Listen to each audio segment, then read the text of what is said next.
Assalamu alaikum. Very good morning. Welcome to this webinar on the future of liberal democracy in Bangladesh after the COVID-19 pandemic.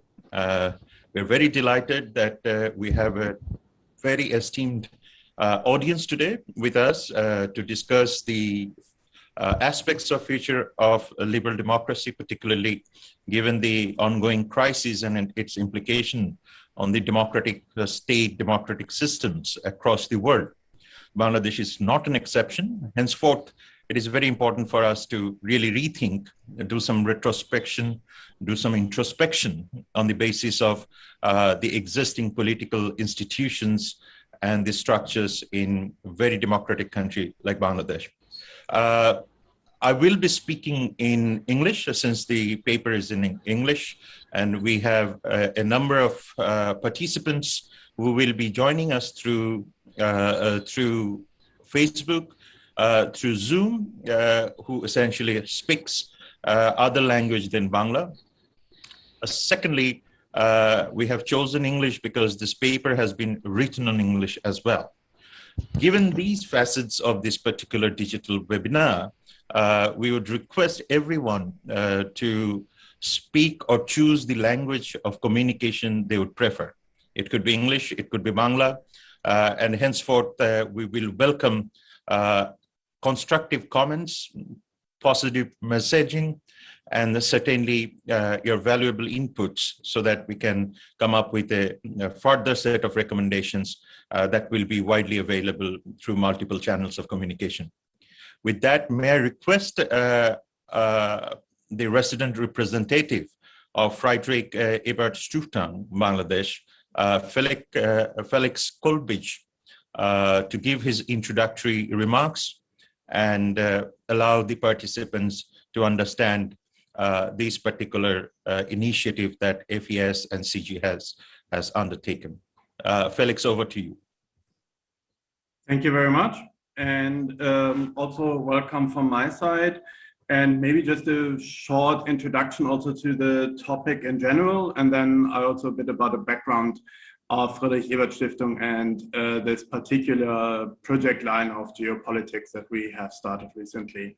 So maybe a little bit of background, and one of the things I would like to give as an input, maybe also for the later discussion, is that the rule of the majority and the rights of minorities are key principles in liberal democracy, and that is already something that Alexis de Tocqueville observed in his book on democracy in America. Or, as John Stuart Mill once said, the only purpose for which power can be rightfully exercised over any other member of a civilized community against his will is to prevent harm to others. But the state also has a duty to protect citizens from each other, or as James Madison once put it, it is of great importance in a republic not only to guard the society against the oppression of its rulers, but to guard one part of the society against the injustice of the other part. The idea and the principles of democracy are under threat worldwide. I would like to highlight two examples. In Germany, also as Professor Shantanu mentions in his papers, the Alternative für Deutschland is gaining power on a program based on racism, anti-Semitism, homophobia, and Islamophobia, claiming that these groups should not have a place in German society, claiming that they, the Alternative für Deutschland, are the majority of the people. They also fear that the arrival of migrants undermines the German dominant culture, whatever that may be. My second example is on the EU level. Hungary is becoming less and less democratic, and its leader, Viktor Orban, coined the phrase of a liberal democracy. Yet these are not only tendencies limited to Europe, but actually a worldwide phenomenon. I don't think I have to actually mention more countries, as you're probably very well aware of other tendencies and other country examples around the world. The Friedrich Ebert Stiftung actually was founded in 1925 at a time when democracy in Germany was emerging and not particularly stable yet, and eventually collapsed in 1933. And after being abolished by the Nazi regime, the Friedrich Ebert Stiftung was refounded in the 1950s. The foundation owes its information and its mission to the political legacy of its namesake Friedrich Ebert, the first democratically elected German president. The work of our political foundation focuses on the core ideas and values of social democracy that are freedom, justice, and solidarity. Here in Bangladesh, FES has been supporting two local partner organizations, government bodies to achieve their objectives and goals in the areas of labor issues, economy, education, geopolitics, and geoeconomics through research, dialogues, and engagements such as the one today. Now, I would like to highlight a bit or more, going more in detail on this geopolitics program. And as you probably also very well aware of, Asia as a region, as a continent, has become more and more important in recent years. Asia is home to some of the largest economies and militaries in the world, as well as some of the most protracted political, ethnic, and territorial conflicts. While all actors, large and small, are actively shaping the Asian future, the continent has traditionally also been subject to global and regional power rivalries, which are now setting the parameters for competition over the future global order. In this context, FES has developed a regional project titled Navigating the Asian Century, the Strategic New Normal and Global Order of Tomorrow. Within this project, or within this program line, we have issued a number of papers. One we also published a couple of weeks ago together with Professor Ali Rias. And now with this, as you might have seen, the COVID-19 crisis is disrupting lives across Asia and will change the social, economic, and political conditions for the coming decade.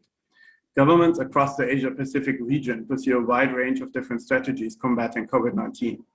These strategies are likely to have lasting repercussions for democracy far beyond the end of the pandemic. Freedom and democracy have been in retreat globally, as I already said, and regionally also for the past decade, when COVID-19 might accelerate this trend. To understand the situation in Bangladesh, the paper was commissioned and Professor Shantanu Majumdar has written it. We are hoping that the paper of Professor Shantanu will contribute to the national debate around the long-term implications of the COVID-19 crisis and the country's development path. Therefore, I would like to express my gratitude to Professor Shantanu Majumdar, Professor of Political Science at the University of Dhaka, for writing this paper and being here to present the key findings of the paper. Also, my heartfelt thanks goes to Mr. Zilur Rahman and his team in the Center for Governance Studies for hosting the event jointly with us today. It is also my very great honor that we have found Honorable Railways Minister, Mr. Nurul Islam Sujan, with us as our chief guest and in this intensive discussion and reporting launching event. Mr. Amir Khasru Mahmood Chaudhry, former minister and special guest member of the National Standing Committee of the BNP, is also present here as our special guest today. We are thankful to him for his consent to be here. I would also like to express my thanks to Dr. Nazneen Ahmed, Ms. Sayyida Rizwana Hassan, I'm very sorry for that, and Mr. Noor Kabir and Professor Syed Anwar Hussain, that they also have agreed to be part of the panel discussion today. And with this, I would like to, my last thanks would go to Professor Shahab of the Department of International Relations of the Jahangir University to be our moderator today.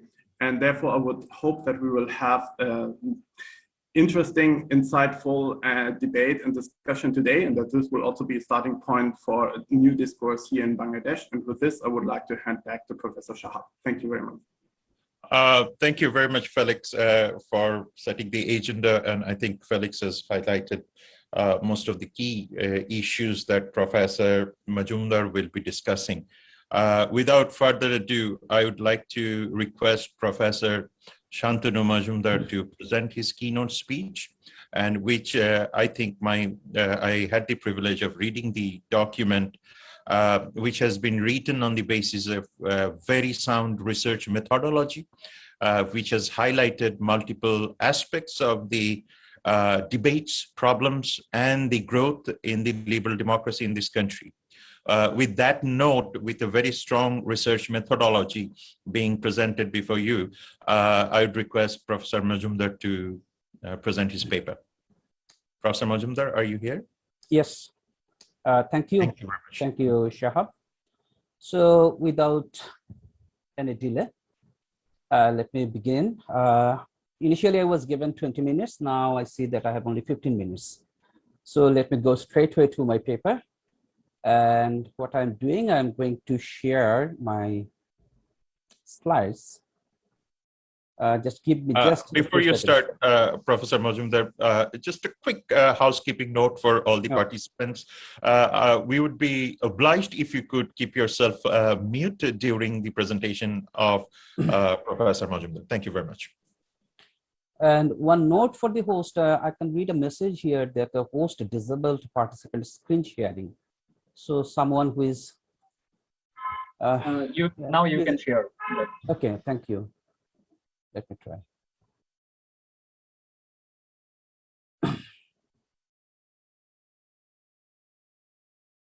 So what I'll do, I'll just, I'll not read out all the slides. I'll probably actually what I'll do in 10 minutes, 10, 15 minutes time, I'll just try to touch the major issues, and then in the discussion session, maybe we can talk in details. So I have 5-6 sections in this presentation: introduction, then the ongoing realities. In the ongoing realities section, I briefly discussed on 3 issues, which is self-censorship as a new normal, then opposition, the feeble and ineffective opposition, and also we talk about the subtle depoliticization process. And in the long-lasting obstacles in the way to flourishing of liberal democracy in this country, I try to shed lights on several issues, which are preference for dominant party culture, and then illegal power capture and overthrowing of state principles. And then I talked about undemocratic origin and anti-democratic principle of political parties, several political parties, and then compromise with the basic of democracy and a minimum effort for institution building.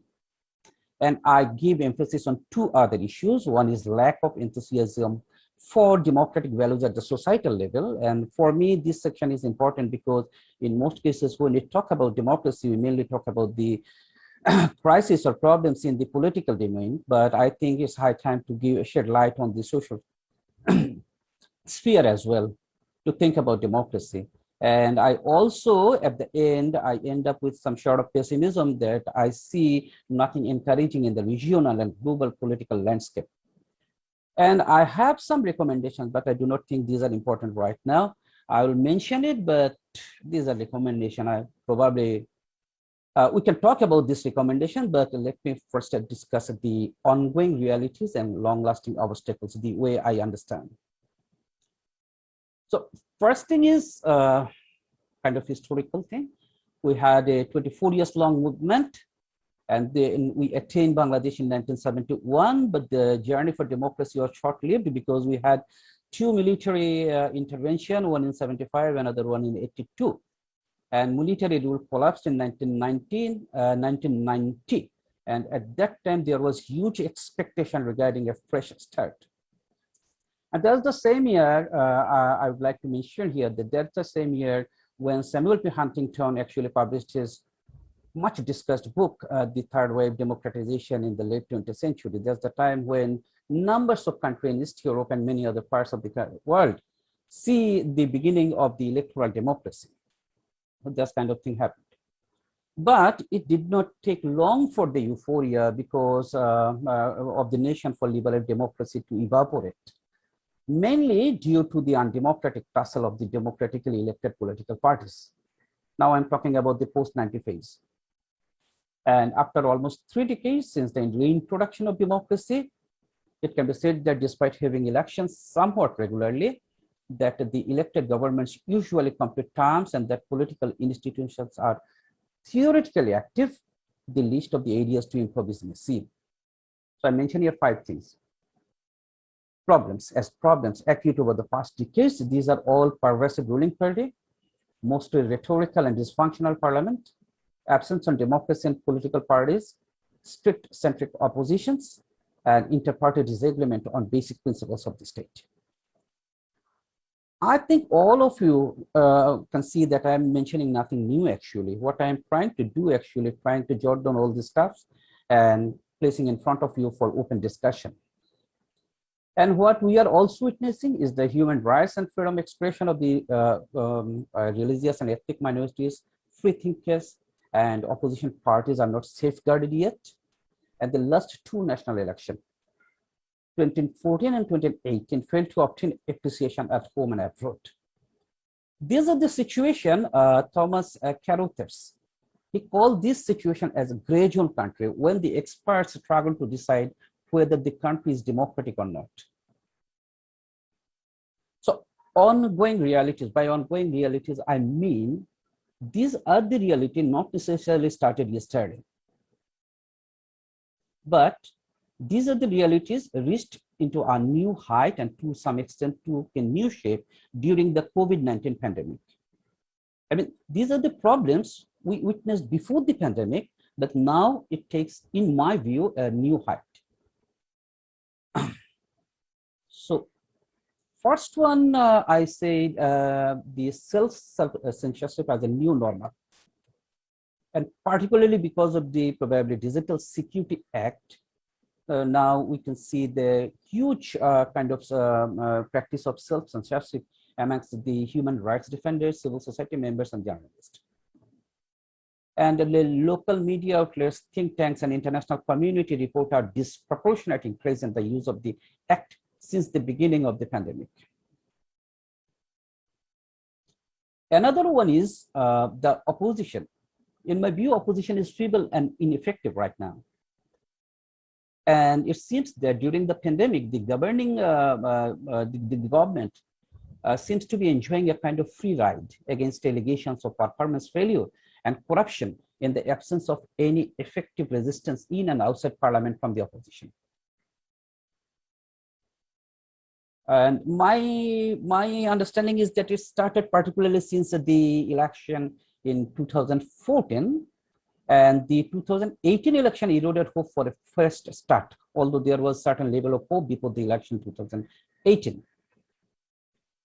And third one is kind of depoliticization process. I'm not sure whether it is a conscious effort or is just going on.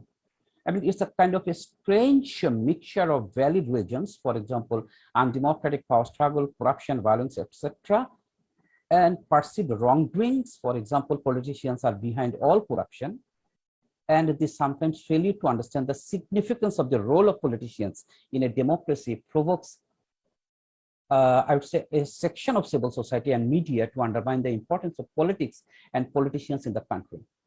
And this relentless campaign has created an apolitical and in many cases anti-political mindset. So what is going on right now during the pandemic time? The depoliticization trend from the regime side in the form of sidelining politicians in major national issues or events began subtly unfolding in recent years. However, it is not clear whether it is an informed decision of the regime. So we have plenty of evidence in front of us. For example, if we see the relief distribution to pandemic management at the grassroots level, we can see that there is no role of the, official role of the politicians. The government initiatives for pandemic management brought the issue to the forefront. The bureaucracy is in charge of all pandemic management activities. And I would like to say that it's kind of a distance maker between politicians and the electorate, and which I find to some extent actually humiliating for the politicians. Now, I'm moving to the long-lasting obstacles. My point here is that when I talk about the short-term problems, that doesn't necessarily mean these are the main reasons behind the obstacles. Instead, I try to unearth some long-lasting obstacles. For example, one is the preference for dominant party culture. I don't have time, but let me give you just very briefly. For example, when Bangladesh started its journey as an independent country, in the Constitution Assembly, out of 400 members from the Awami League, there were 400 members out of probably 403 from Awami League. And in the parliament, in 1973 parliament, Awami League had 293 seats out of 300. And one example how the dominant party culture established in this country, the ruling, I'm talking about the establishment Bakshal, for example, the ruling party decision to abolish itself and its ability to convince the main opposition party to be defunct, and then the introduction of Bangladesh Krishak Shramik Awami League highlight the all-encompassing existence of the dominant party culture in the political landscape during the country's formative phase. I'm not saying that that was good or that was bad. What I'm saying, the ruling party can be dominant. And what we see, we can say that the same trend continue even after the collapse of the first democratic regime. And the dominant party culture took a new turn during the military era for three reasons. One is the military dictators attempted wholeheartedly to make the newly formed parties unparalleled, and then disproportionate violence against opposition, totally rigged election, and use of state resources to reward the party men were some of the common practices in this venture to make the ruling party dominant. So after the collapse of the end of the military rule in 1990, as I mentioned at the very beginning, there was a hope that, okay, maybe we have a new beginning. But the big political parties oppose the dominant party culture when they are in opposition. Unfortunately, we cannot see any evidence when the party is in power, they take any active, initiative for democratic functioning of all the major political parties in the field. The liberal and left small parties are critical about that culture, but they have no ability to influence the system. And no pressure from civil society has emerged that can affect change. So it's continuing. And then to save some time, I'm going to skip this, discussing this section. I'm just mentioning the headline, which is the illegal power capture and overthrowing of state changed the character of this country to a vast extent, and it's ruined the democratic institution or the possibility of flourishing of democratic institution vastly in the 70s and 80s. And also, we have a couple of political parties. They are, they're with an undemocratic origin and anti-democratic principles of parties. These are the parties were formed after their leader came into power, and then they formed political parties. And we have other couple of political parties. They are totally religion-centric, and they discard the religious others. And in that sense, they, of course, do not highlight democracy. And another thing is compromise with the basic of democracy. For this point, I had long-lasting debate with my colleagues, my friends, and let me mention here that majority of them do not support my stand. But let me float my position. Share my argument here. My position here is that the inclusion of the election time caretaker government provision in the Constitution in 1996 was a big blow for the chance of liberal democracy here, because for a couple of reasons. First thing is the caretaker provision doesn't match with the history of democracy in the last couple of centuries worldwide. Second, I do not buy this point that political parties are quote unquote bad. For this reason, we can hand over power for 3 months or something like that to a group of unelected people. And also, if we see the history, see what happened during the last caretaker government from 2007. This government, what happened? They came into power with a mandate of staying in the power for 3 months, but they continued for almost 2 years.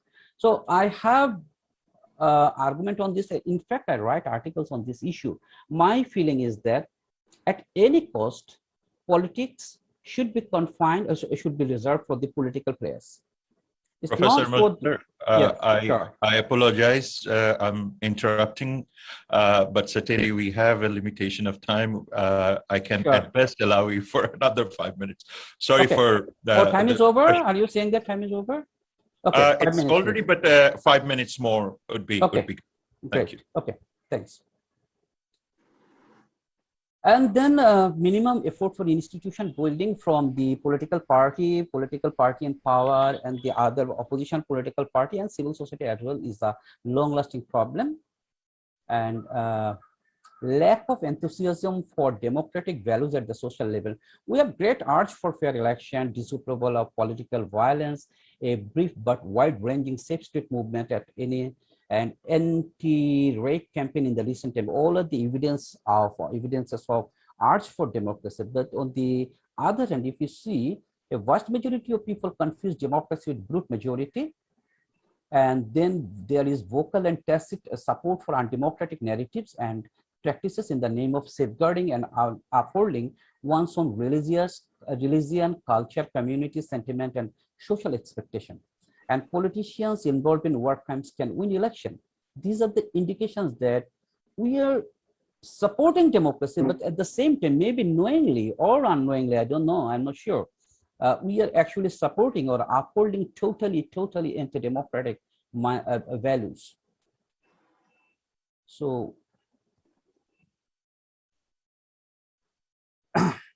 and two final points from my side. One is what I'm thinking about the future after the post-COVID future of democracy in Bangladesh. I personally, I'm not a pessimist person, but when I think about the chance of a liberal democracy here, I do not see right now any great chance. First is because nothing is encouraging in the region and the global political landscape. I do not think Bangladesh is the only case in the world. So global scenario is not encouraging. You will see numbers of countries in the Western Europe, in the in America, for example, populism and identity politics are actually getting huge attention of the people, and this kind of politicians are actually started doing very well. And then in the regional in the region in South Asian countries, think about India. It's totally under to a vast extent under the capture of the Hindu ultranationalist. In Pakistan, it's military and the religious extremist. In Sri Lanka, it's Sinhala and Buddhist nationalism. Even in Nepal, kind of deadlock in constitution making and other issues. So I do not see anything encouraging outside Bangladesh.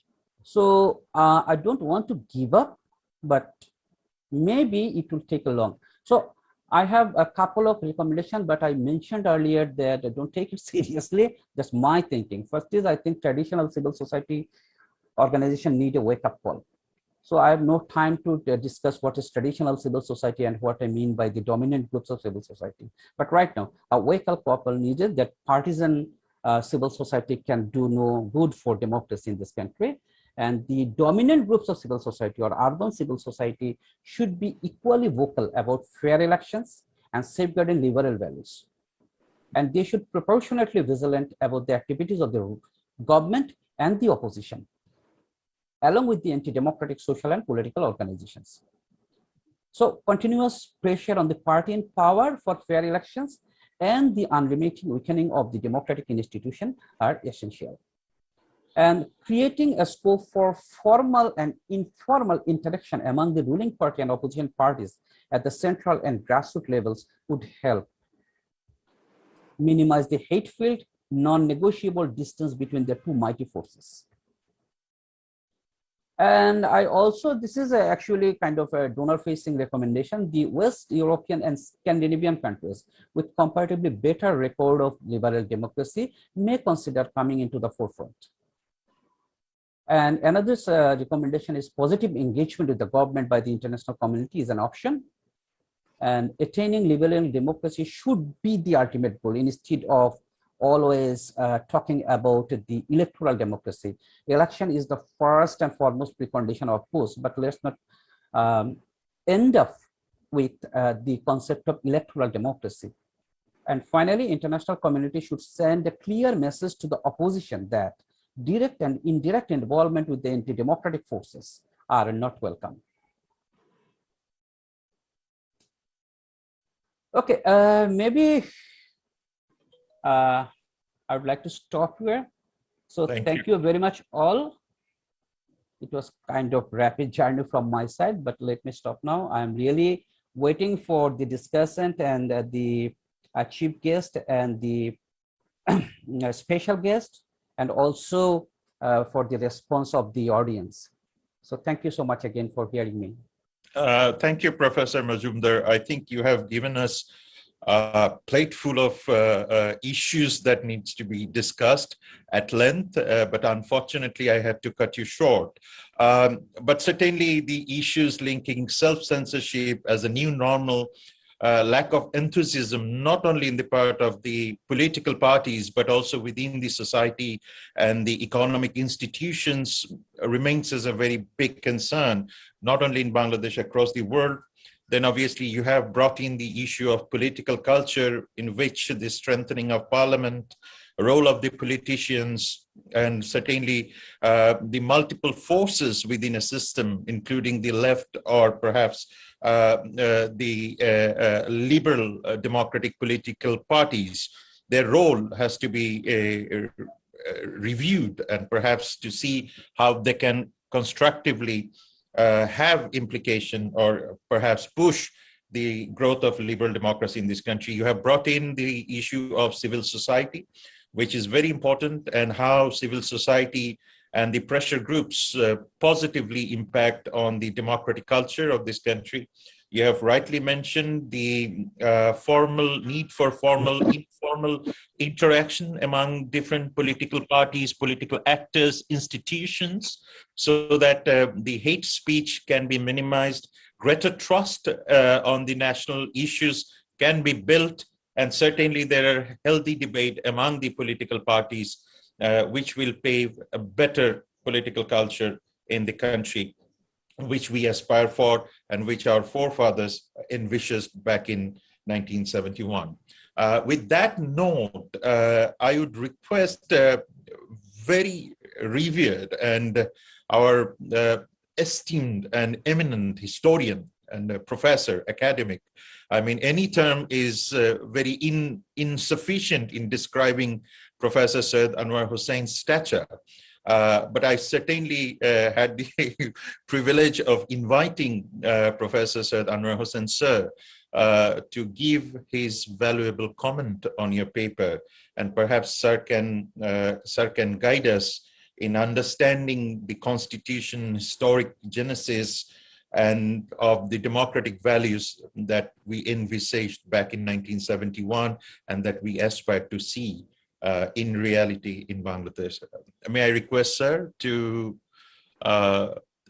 comment? Sir, unmute yourself, sir. Okay, can you hear me now? Yeah, I can hear you, sir. Okay. Thank you, Shahab. And good morning and good wishes to all the distinguished participants of this very important discourse today. And I profusely and abundantly thank Center for Governance Studies for picking up the theme of discussion today.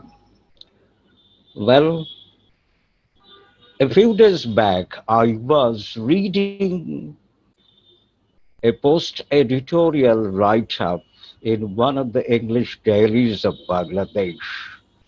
The write-up was titled, "Is Democracy on the Retreat?"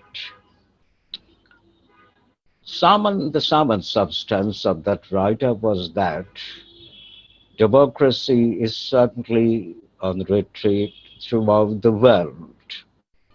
If that be so, let us now concentrate on Bangladesh. About a few years back, I went to the post office to buy some revenue stamps. The lady at the counter handed me the number of the revenue stamps I wanted, but she charged double. Originally it was 5 taka per piece, but now she demanded 10 taka per piece. I queried her, why is this difference? She replied, "So this is the government decision. The price has been hiked." Fine, if the government decides, we have to pay for that.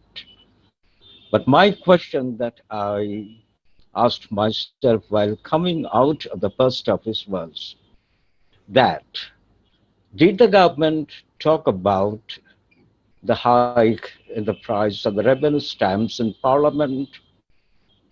I found the reply in myself that now the government took a sort of executive decision to hike the price. Then I went back to the pages of history. The American War of Independence was fought on the slogan, "No taxation without representation." The House of Commons imposed a number of acts to raise revenue for reimbursing the costs that had been incurred in defending the 13 colonies. These acts were grouped together as intolerable acts by the Americans living in the 13 colonies. They fought for this. This was a democratic principle. But in Bangladesh, we simply forgot this principle of no taxation without representation. The government does simply have the right to hike the price of any item that we need and which are also supplied by the government. But the government has to ask the public representatives whether or not they could hike the price. The government didn't do. So I came to the conclusion we don't have democracy in Bangladesh, despite all that we see around us in the name of democracy. But ladies and gentlemen, don't talk about liberal or illiberal democracy. But I don't see democracy per se in Bangladesh.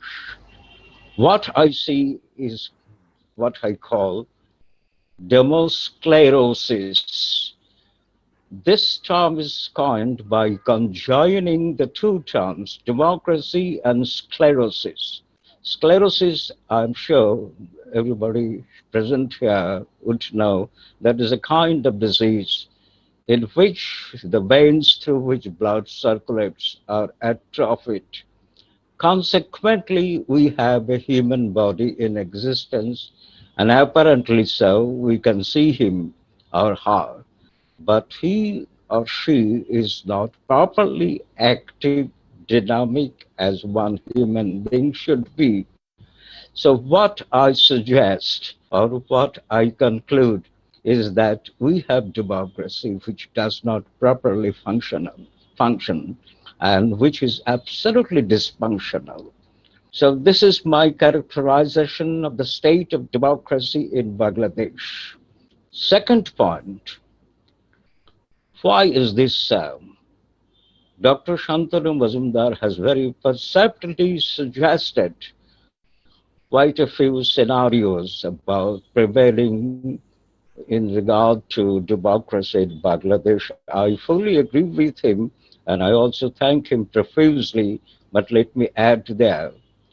We have the democratic system in our mind, but we do not have the democratic spirit in our actions.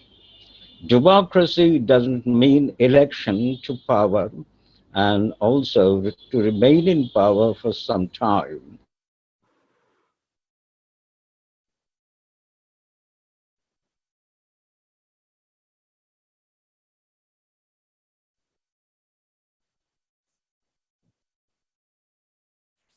Be democratized. For example, the university. These universities and apparatus which govern the society, if, considered from the perspective of governance. But is democracy at the moment a democratic institution? If we ask this question, our answer is bound to be a mixed one, or at the same time could be absolutely negative. No university in Bangladesh functions as per democratic norms and rules. Moreover, there is corruption. Corruption permeates the society. And now there has not been any government attempt to curb corruption. Corruption and democracy cannot go together. I'm extremely sorry to say that. Next, political parties. Well, what we see at the moment from the government side, we have something like a one-wheel bike ridden by the government. Democracy, as I suggest, is a two-wheel bike. You have to ride a bike when you have two wheels. Well, in the circus, clowns do ride one-wheel bike, but he cannot go for long. He collapses. So is the case with Bangladesh. Bangladesh democracy has only one wheel, the government. We do not have effective, active, and real opposition party in Bangladesh. Why is this? Well, the government role may be one of the points to consider, but what about the role of the opposition parties per se? They themselves have many problems like leadership and organization.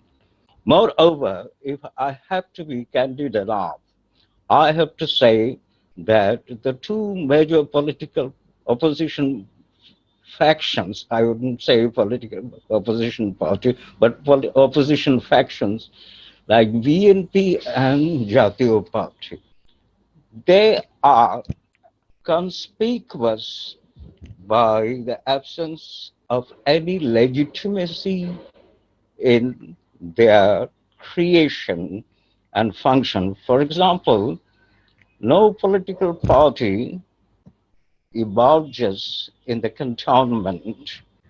All political parties, as per definition of Maurice Duverger, are to emerge out of popular genus origin.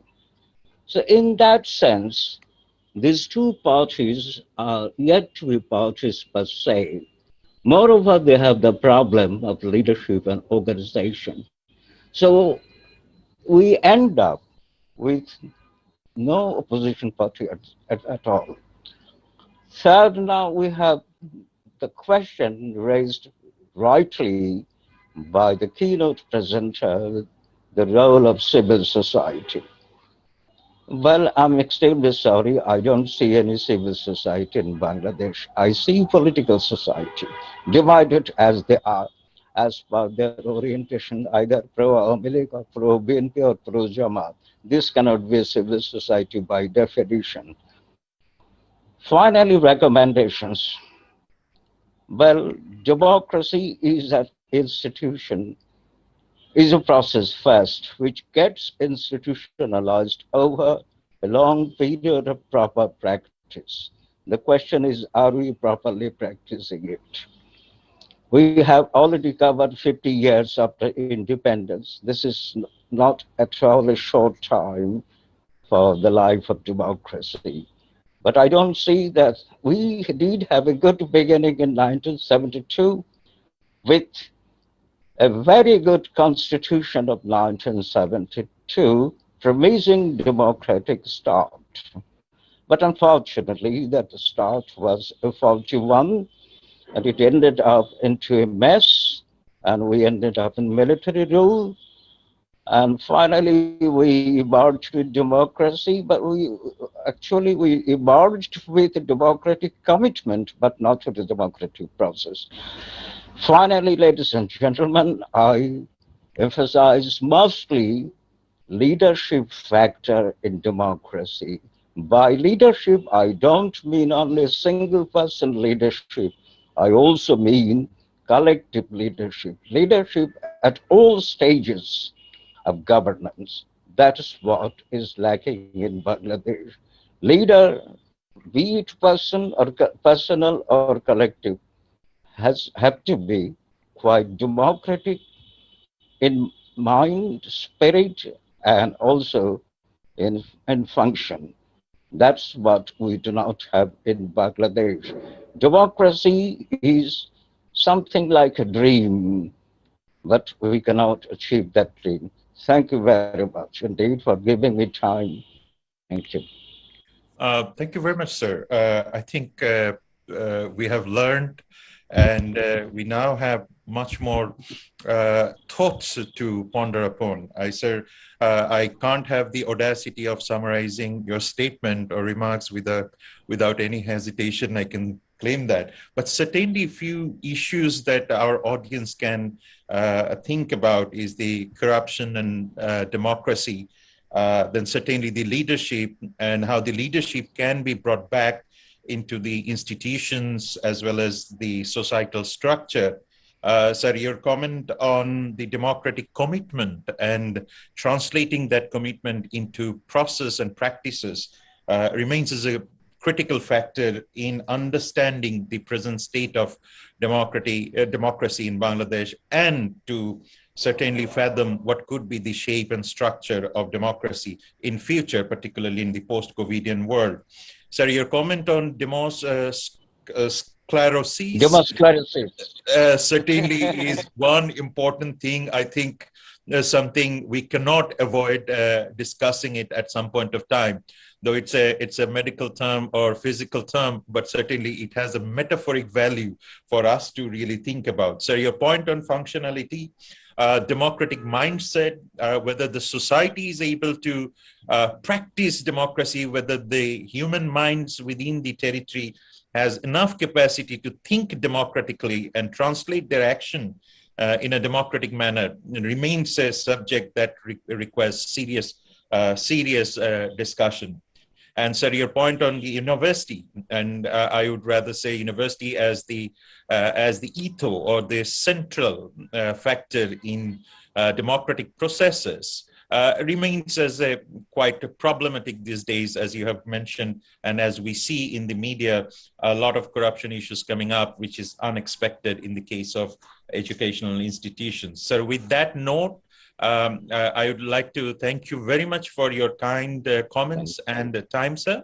And definitely we look forward to seeing you more often and guiding us to a better polity in future, sir. Sir, may I now request Dr. Nazneen Ahmed to make his remark as a panel discussant.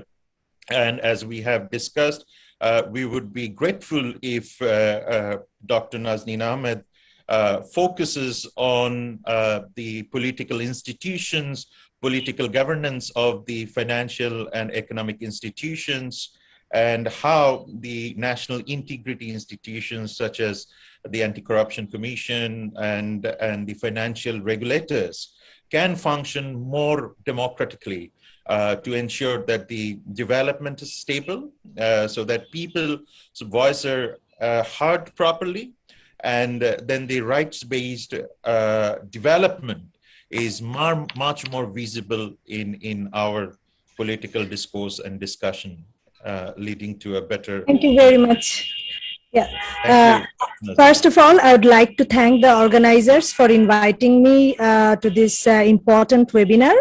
I think it's kind of an unusual topic that I actually discuss. Mainly I discuss on economic issues, but as Mr. Shihab Inam, he has mentioned that it's actually closely related. When we talk about democracy, when we talk about institution, economy is not out of that.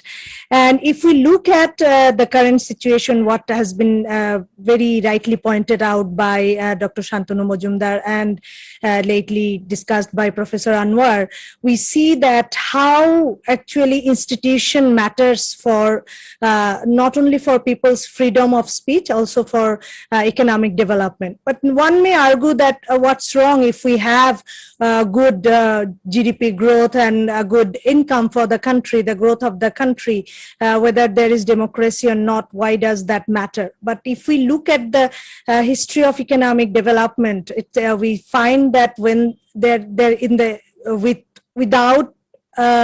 without good institution, we can have good growth, but that's for the short run. In the long run, actually, for the growth in the long run, institution must work properly.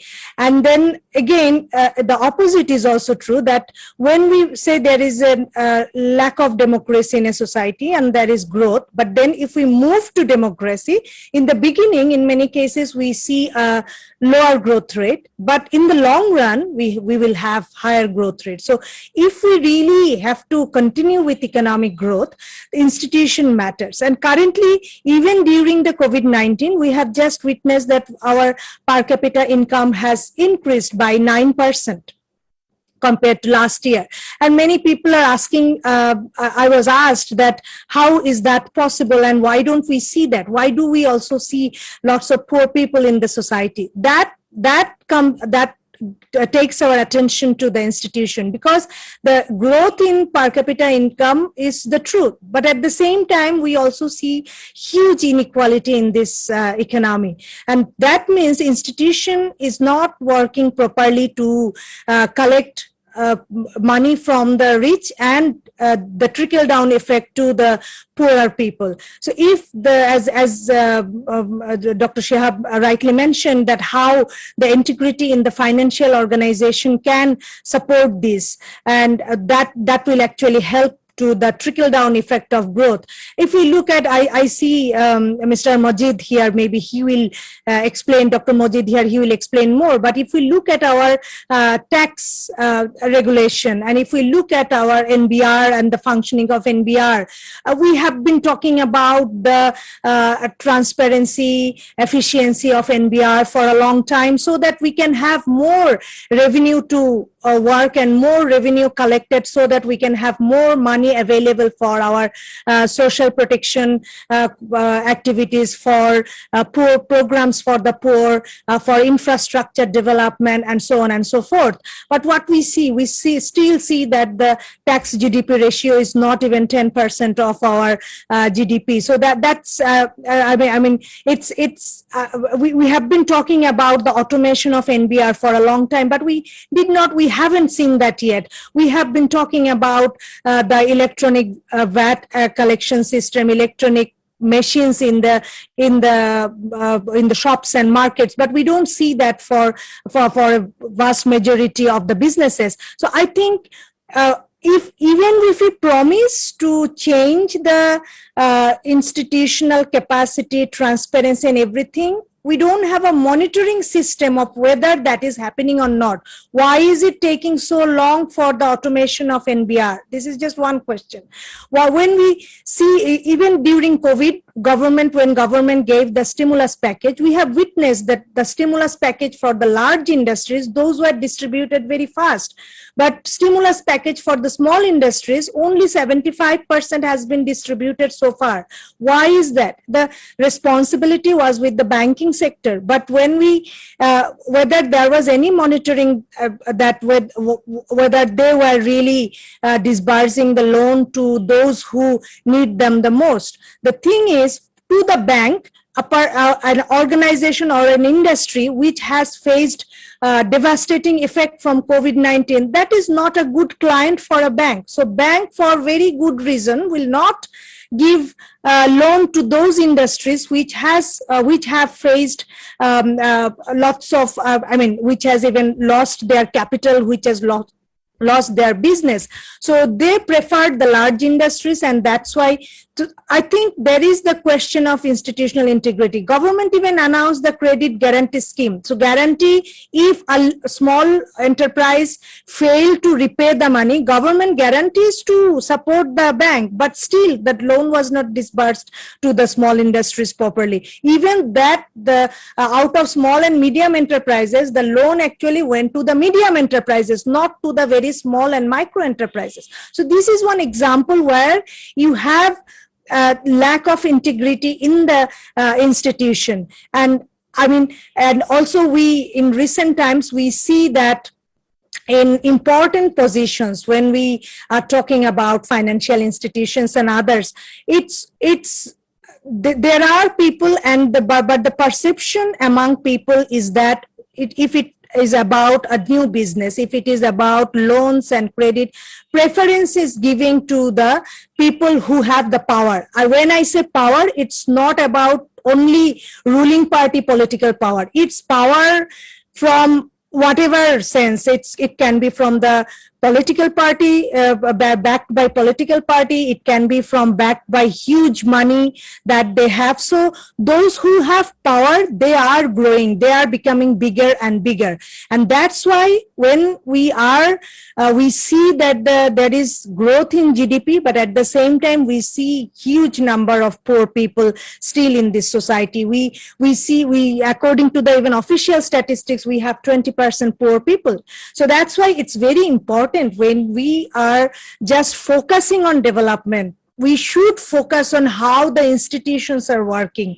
If the institutions are not strong enough, we will not have a strong base of economic development. And maybe our dream of becoming a rich country by 2041 will not be achieved if we do not have strong institution, and that the institution that all works for all people. At the end, I would like to say that we really have to remember, পশ্চাতে রেখেছো যারে সে তোমাকে পশ্চাতে টানিছে। So আমি যদি কাউকে পশ্চাতে রাখি, they will pull us behind. So we really have to think of all those people whom we are leaving behind at the moment. So democracy and economic development are closely linked, and when we are thinking of moving towards liberal democracy where institution should work on its own, institution, rule of law should be there. From the economic point of view, we should practice that rule of law now, and we should have our institution working for the poor people. We should have our institution working for the redistribution process, whether it's for revenue generation, it's for banking system, whether it's for investment, for big infrastructure. Let us also, we should talk about all those corruption in implementation of the big projects. I think that is loss of our resources that could be utilized in other sectors. So all this calls for good institution and institution working for people. Thank you very much. Thank you, Dr. Najnin. I think that is fascinating. I mean, you have covered very interesting points, and which deserves greater debate. Institutions and how institutional leadership, integrity of institutions, and particularly accountability and transparency within the institutions matter. And certainly that is heavily linked with the liberal economy and economic development. That would certainly trickle from the top to bottom. I think the market plays a very important role. The taxation process, infusion of technology into the taxation and financial governance, as you have highlighted in the case of NBR and others, is of paramount importance. You have aptly brought the issue of rule of law. Very much is needed, particularly if we look at the integrated institutions like Comptroller and Auditor General's Office, SEC, and then how they create an absolute monitoring of the transparency agenda that the Republic of Bangladesh holds. I think the issue of social protection is heavily linked with transparency and transparent decision making, as you have mentioned. You have rightly mentioned, and I think this is a critical factor for political economy, particularly when you look into the banking sector and how the banking sector essentially redistributes or distributes financial stimulus, not only to the large enterprises, but also to the people who has been left behind. I think there is a question of perception and preference within the financial sector, which you have brought in. And I think that is also part of the political culture debate and political progress debate in this country. And I thank you very much for bringing the issue of 2041. If we want to be a developed state, certainly we can't keep anybody behind. I mean, leave anybody behind and try to move forward. And that's where the pro-people economic policies, economic decisions would require. Thank you very much, Dr. Nazneen, for bringing all these important and critical issues that deserves attention without further delay. Thank you very much. May I now request the journalist eminent and par excellence, of course, Nurul Kabir, who is the editor of New Age. And Mr. Kabir has been one of the eminent journalists who has always talked about liberal democracy in the country, and one of the beholder of liberal institutions in the fields of media, in the fields of journalism, and the governance of journalism as well. And we would be greatly obliged if Mr. Kabir kindly addresses the key points that Professor Majumdar brought in the context of information openness and its linkages with the inclusive governance and institutions, and that is heavily linked with the spirit of 1971 and, of course, the Constitution that our forefathers thought about. Thank you. Can you hear me? We can hear you loud and clear as always. Thank you so much for your kind words. Well, since the subject is liberal democracy and the future of liberal democracy in Bangladesh, I would share my experiences as how we, our generation, or particularly myself, grew up to be a liberal democrat, or how did we perceive that. I'm sure that all of us here present know the whole thing, but at times perhaps it needs to remind people when discussing certain issues of the history. For example, liberal democracy, as all of you know, is an European product, as an idea. Now, 3-4 basic premises of the, theoretically speaking, of liberal democracy is philosophically sovereignty of the individuals, which suggests, or which dreamt of, the emergence of creative emergence of individual human being without any obstruction either from the nature or from the state. Politically, it talked about a republic, democratic republic, in which people remained at the center. Economically, it's right to private property, which has eventually taken the shape of market economy. There are certain other issues that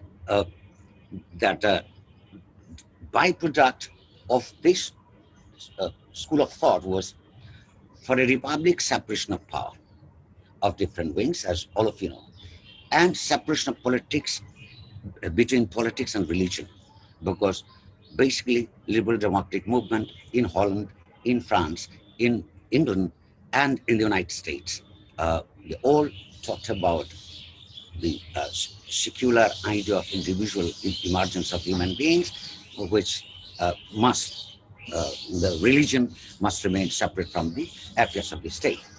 However, while in theory, this is how the idea of liberal democracy evolved, practically for years, even for more than 200 years, it didn't evolve that way. Because, talk about Holland, England, America, or France, we have seen while they were formulating the philosophical aspects of liberal democracy, in fact, in their mind was just what people of the, as the first speaker said, quoting Tocqueville, of the civilized society. And they didn't think, they didn't consider Africa, Asia, and the colonies as civilized people. So slave trades were there, black repression was there, women repression was there. This is also, it's a fact of history that only a few decades that the women have been allowed voting rights, blacks have been allowed voting rights, and slavery has gone. So in Europe, liberal democracy was centered around the freedom of the free, those who are white. And now that after decades of centuries of movements and struggles, the things have, of course, improved a lot. But at the same time, individual liberty and the class issue remains a very serious issue till today. First World War and Second World War particularly, and the war between the nations has curtailed a lot of individual liberty in the name of national security. Now, if we concentrate on the theoretical values of liberal democracy and compare it with our history and the stage that we have been at present are, so this should be people's sovereignty, development of a democratic republic, separation of power, separation of religion and politics, and of course, right to private property. In Bangladesh, when we are talking about the future of liberal democracy, we should perhaps remember, or we should perhaps call a spade in the sense that Bangladesh had never been a liberal democracy. The journey of Bangladesh liberation was not liberal democratic. For instance, in the main paper, we have talked about constituent assembly. Bangladesh started its journey constitutionally without a proper constituent assembly, in the sense that constituent assembly and parliament are not the same thing. When we say under the military regimes that parliament should be sovereign, it sounds very sweet because of our empirical experiences, because people's representatives have never been allowed under the military regimes to represent the people's interests the way they should do. But in a liberal democracy, parliament cannot be sovereign. People is sovereign. People, through the Constituent Assembly, elected separately, formulates a constitution under which the role, limits and jurisdictions of the MPs, the parliament members, are defined, because this is a serious political conflict of interest that a member of parliament who enacts law can also change the constitution. A member of parliament should change law under the dictates of the constitution elected by representative body, which are not the same thing. And then comes, even if the parliament enacts a law, whether this law is valid or not, under the dictates of the constitution, they must go for referendum, because in liberal democracy, ultimately people is sovereign. People are being represented in parliament for formulating law under the dictates of constitution, which cannot be formulated by the parliament. But Bangladesh Bangladesh just at the beginning of its journey marked the members of parliament elected within the framework of Pakistan.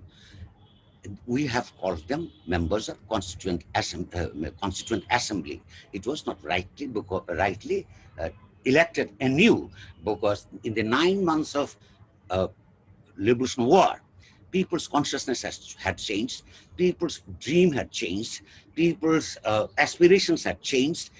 And so if there had been a new elected constituent assembly, the shape of the constitution, which is the in liberal democracy is called embodiment of the people's will, would have been a little different. From then, we have always talked about the military regime and how the whole depoliticization and the decline of democracy has reached this stage. What is this stage? In the present stage, it's a prime ministerial system, and it's constitutionally done, legally, it's not illegal. And under the system, one person can be head of the executive, the same person can be head of parliament, and the same person can be head of a ruling party. This concentration of power in one hand, so no matter which it is BNP or Awami League or any political party on earth, the whole constitutionally and legally endorsed system just encourages a person to be a despot. And even if it was you and me or anybody else, this system, this legalized, constitutionalized institution is bound to give birth autocratic system. Economically, we have our eminent economists and others have already discussed. That's an economy without any accountability. It's an economy which just make the rich the richer. This is an economy that every day government statistics show that discrimination between different sections of people are just getting wider.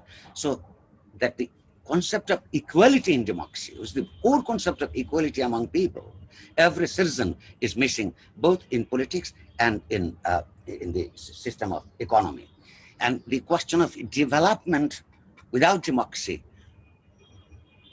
don't you think that the moment someone adds the sentence that takes us back to Pakistani period Ayub regime, and those who say that election is not the most important thing. Of course, it's not the most important, but is the primary thing, that election is not that important. Doesn't it remind of General Yahya Khan, who just dishonored the people's mandate in 1971, and we fought for liberation war? So if we can look back to history and combine it to our and compare it with our present state of affairs, we are having Yahya Khan and Ayub Khan together. Not a good idea. That's not the reason that so many millions of people died and suffered for our national independence. So under such circumstances, we can say, and some of us have said, and which I agree, that in the whole world, liberal democracy is declining, yes. And we can see the liberal democracy has not ever even started in Bangladesh. Then what should we do? Since we theoretically agree that these are good things, and as a good liberal democracy that will not discriminate between men and women, that will not discriminate between this party and that party, that will not discriminate between this religion and that religion, we have to chase for that. We have to chase that dream. And this was the dream that our people in 1971 fought a liberation war for: equality, social justice, and the dignity of human dignity. These are the things that Birth of Bangladesh promises to the people of Bangladesh. And those who have stood in the way of materializing these things are our enemies. Let's be very frank about it. Those who didn't allow the people to achieve equality, social justice, and human dignity are the ones who are undemocratic forces. So either we have to, as civil society, which I say, my professor Hussain, who was my teacher, and I tried to understand European history under his guidance. These are the things that we need to chase for. The spirit of liberation war. No matter, very important, that no matter who guided the liberation war, that was a great thing they did. But today, if they deviate from those basic principles of international liberal democracy and our history, they are the enemies of our dream, our democratic dreams. So the civil society, who has become partisan bodies, and thus an evil society vis-a-vis the historic need for an independent thinking social bodies. Kabir bhai, I have to cut you short. Apologies. I can give you at best 1 minute. We also have to develop alternative think tanks, alternative pressure groups, alternative media. These are the things that we can start for a new struggle. And I will finish by saying, as I was inspired by Dr. Nazneen to speak a few words in Bangla, that we have problems too, and problem is getting acute still. That we have a poet called Tagore. যদিও সন্ধ্যা নামিছে ধীরে অনন্ত অম্বরে দিগন্ত অবগুণ্ঠনে ঢাকা তবু বিহঙ্গ ওরে বিহঙ্গ মোর অন্ধ বন্ধ করো না পাখা। আপনাদের ধন্যবাদ। Dhanyabad Kabir bhai. Thank you very much. I mean, you have brought many things that we really need to ponder upon. I mean, whether we are academics or civil society or politicians or even bureaucrats. To a great extent, you have highlighted the sovereignty of an individual. I mean, the free will and how we exercise our sovereignty. Democratic republic has to be people-centric, and obviously when you have the private property as a guarantor of economic development that has to come through an accountable institutions in which not only the public but also the institution has to be accountable. I think the future of liberal democracy, as you have mentioned, focuses on the dignity, equality, social justice, rule of law, for which if we don't have any alternative thinking, probably the whole spirit of liberal democracy might not kick off the way our forefathers envisaged. And obviously you have highlighted the issue of concentration of power. I often argue that there is a fear in many aspects of the society that if you go for decentralization, you will be deregulation. And certainly this is something we need to bring in and allow people to discuss on these things. And development without democracy, as Dr. Nazneen has mentioned, you have also echoed. And certainly this often sounds like a democracy without development without democracy is more like back in the Pakistan era, which history attests time to time. Thank you, Kabir Bhai, for your eloquent remarks.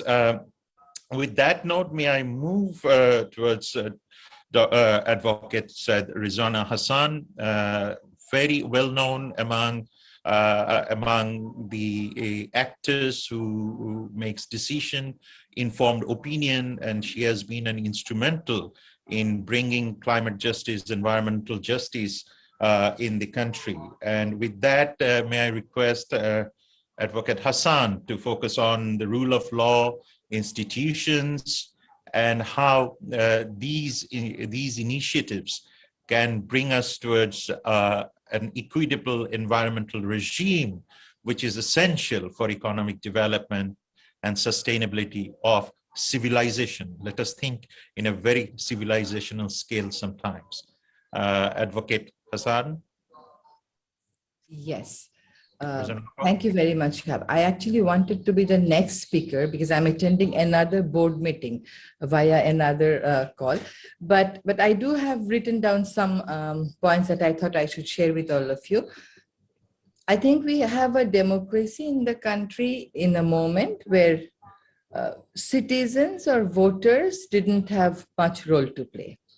So yes, it's a democracy. Yes, there were elections, but at least I myself did not cast my vote. There was no enthusiasm, and there were also practical obstacles for which many of us could not cast our vote. So I think it's important when we talk about rule of law that we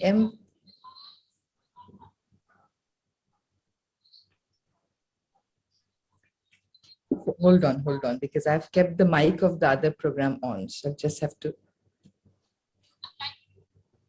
That's called multitasking, which you're famous for. Yeah. So basically, when I look at my country now and I think about democracy and the democratic institutions, I definitely want to, evaluate the role of our election commission, our judiciary, our bureaucracy, the civil society, and the media.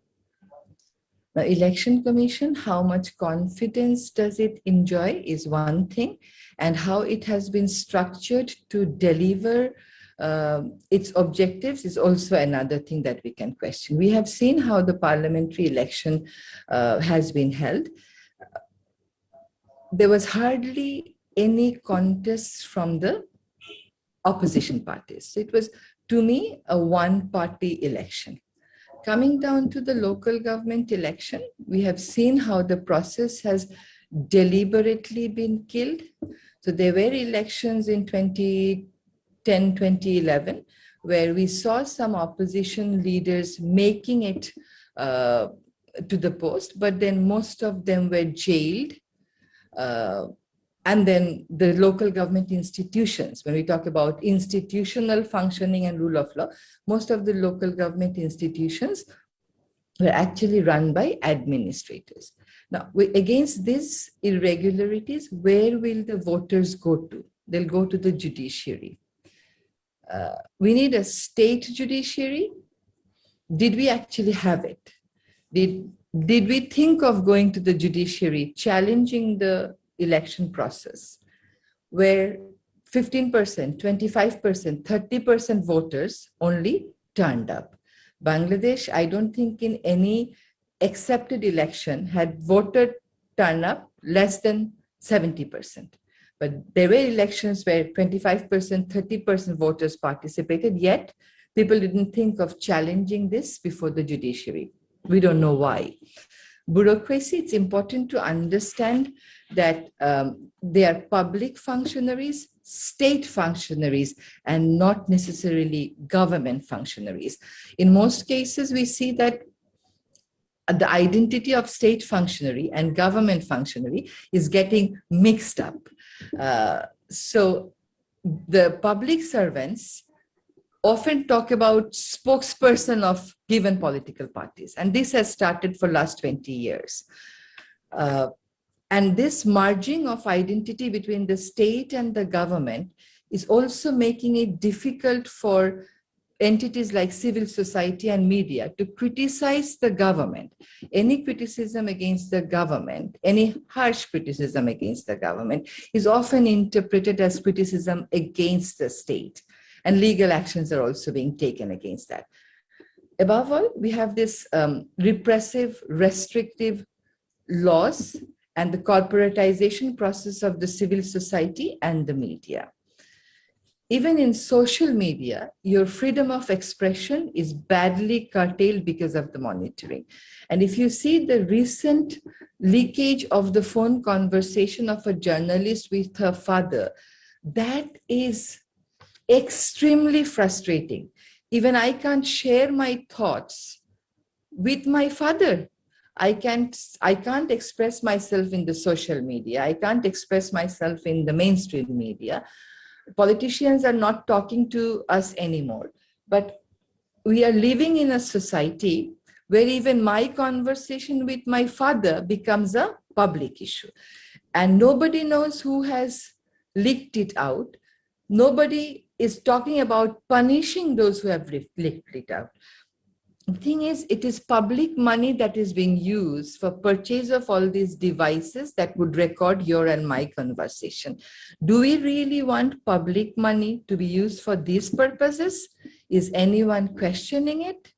So there are institutions that have been targeted and in a very planned way defamed. Their credibility in a very planned way has been brought down in the eyes of the people. But then there are actors, there are players who want to do it with credibility, but with enactment of repressive laws, they are also being harassed.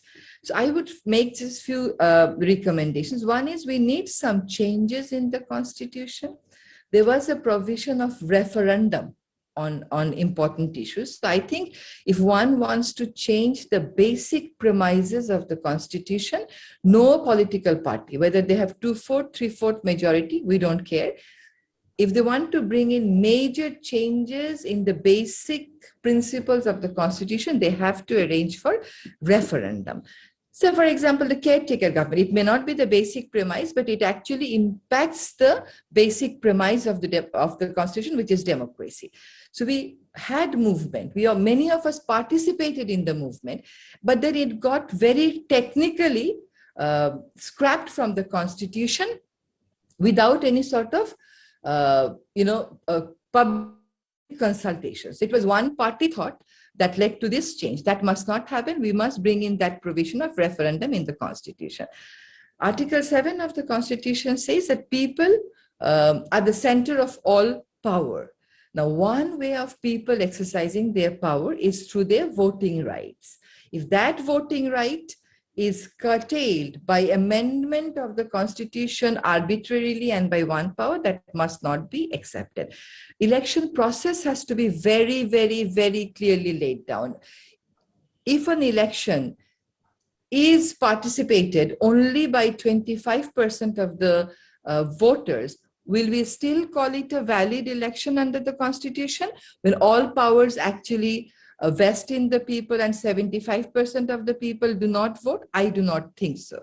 So and given our rival and negative politics, the rivalry that we have in the politics and the negativity that we have in the politics, I think we have to ask for a system like caretaker government. Whether they call it caretaker or not, I don't care, but there has to be a process that will ensure that voters are encouraged to go and cast their vote. The second point is about local government. The Constitution actually wants all powers to be exercised through elected representative of the local governments. We have a lot to do there. The third point is about appointment of the judges. Even with judgment from the appellate division, the procedure has not been laid down. The law enforcing agencies, bureaucracy, and the judicial officers, whoever is appointed, whoever is recruited, they have to be non-partisan. This has to be made mandatory. The provision in the Constitution of having an ombudsperson has never been acted upon. This has to be acted upon. About budget, I must say that use of public money, use and allocation of public money must be done in a way that inequality is addressed. How much money do we need for the defense sector and why? How much money do we need for the health sector and why? I mean, those things have to be questioned. And whenever they propose something in the budget, they have to debate, they have to ensure public debate so that more money goes to education and health and less to defense. So that we actually can address the issues of equality. All repressive laws must be scrapped. If you don't have a free civil society, a free media, you can't expect of having an election. I'll just take 2 minutes you have. So the other thing is about controlling the corporatization of the media. There has to be some safeguards in place. In every part of the world, you're having corporate media houses, but the safeguards are put in place very clearly. And that is why one corporate house will not be able to abuse another corporate house by using their media. So that those safeguards have to be brought into place. I do not know, but I actually feel like asking for a midterm election because I haven't casted vote for God knows how many years. I really want to cast my vote in an election where I would know who the other candidate is. I just get to know who the candidate of one party is. I hardly get to know who the candidate of other party is. And the process of democracy, the so-called unique model of democracy that we have, there is no chance of legalizing it. We must ask for regularizing our democracy through creating space for people to cast their vote. Thank you very much. Thank you very much, Rizwan Appa. I think you have covered quite a lot of technical issues as well. I mean, rule of law has been a feature of all the speakers today. You have brought in the role of the electoral institutions, particularly election commission and voters' participation, which means educating the voter is also an important factor. You have mentioned about the laws which are creating obstacle in public sovereignty or perhaps exercising their rights. And in many cases, we often see in the media that there is a leak of audio recording, which is a clear violation of privacy, whoever it is. And in that case, that also tells you that the scale of impunity sometimes that we get to see. Article 7 has been brought in, the people-centered political system, in which the voting right is one of the key issues, certainly. And you have proposed a number of amendments to the constitution to make it much more catered to the existing political and social realities in Bangladesh. The rivalry among the political parties also again raises the question that who could be a better intermediary in that case. Ombudsman was enacted earlier, but essentially didn't function the way it was envisaged. And again, the budgetary allocation has to be debated in which the state should take lead in terms of facilitating better development agenda, whether it is public health, it is education, defense, gender, infrastructure, and so on and so on. And one of the very important point, which is the corporatization of media. I mean, in liberal democracy, the journalists must have a safeguard. The media houses must be able to function with absolute independence. And you have called for midterm election, which I think is also important in facilitating better democratic governance in the countries. Thank you, Rizwanapa, for your comments, and I think these are extremely valuable. With that note, may I request our special guest, Mr. Amir Khusro Mahmood Chaudhry. He was former minister to the Bangladesh government, and he is currently the member of the National Standing Committee of Bangladesh Nationalist Party. Mr. Chaudhry, if you could grace us with your thoughts.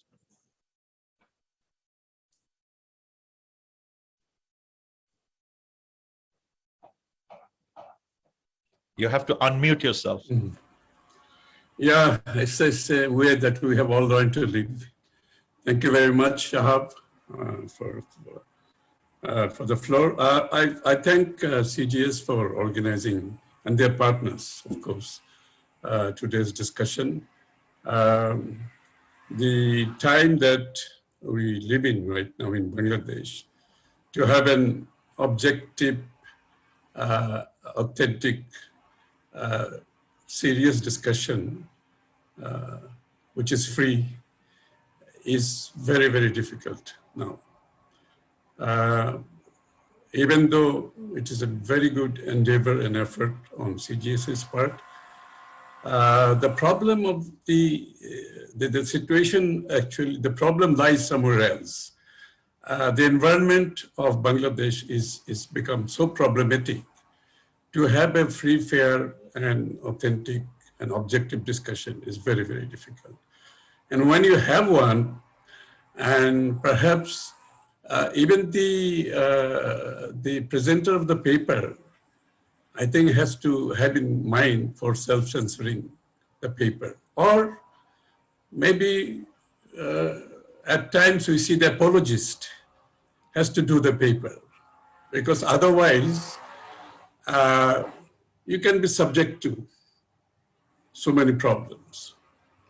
I'm in a problem, Shahab, and also Zillur, because before I go into the subject, actually I came prepared to talk about liberal democracy today. But I had the paper very late at night. I could not go through it, but listening to the presenter, I think before I go into the subject of liberal democracy, I have to clear the political air that has been clouded by some of the comments made in this paper. Because if I don't do that, I will not do justice to my party and to the people of Bangladesh, the democracy-loving people of Bangladesh. So I will perhaps require a little bit more time, because actually I didn't expect that I have to get into that area at all today. But since it is mentioned in the paper, so I need to clear the air for the sake of my political belief and for the sake of my party and for the political atmosphere of Bangladesh. You see, we have to put there is talk about undemocratic origin in the paper. And that said, the paper said so many things about the undemocratic origin. But we need to put the political genesis in proper perspective. We cannot, in order to do that, I have to first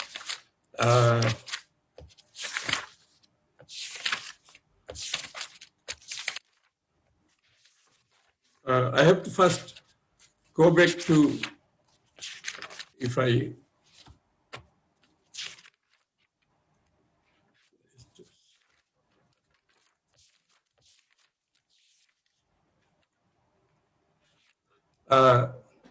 the formation of political parties that was mentioned in the paper and origin of the parties.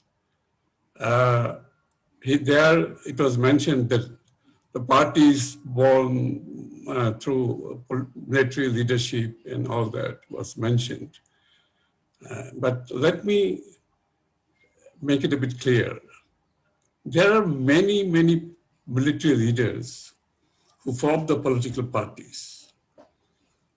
And as a matter of, did a better service to the politics and democracy than many politicians.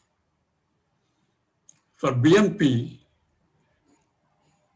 I mean, President Ziaur Rahman has formed the political party. Let us be very honest about it. Who was President Zia? President Zia he is the one who declared the independence of Bangladesh. He is the first to revolt against Pakistani soldiers, first to revolt.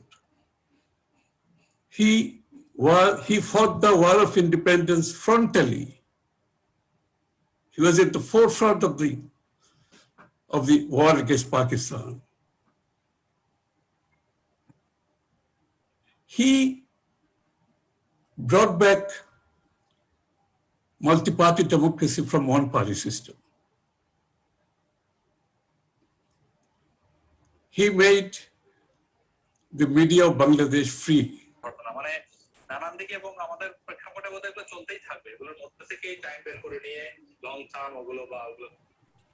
Excuse me. Ji, I got to start. Ji. Okay.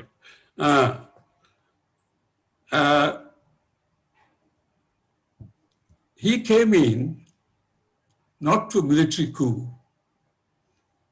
He came in a vacuum after one-party system collapsed and another party formed, and that was in disarray. And when the people of Bangladesh and the soldiers of Bangladesh together,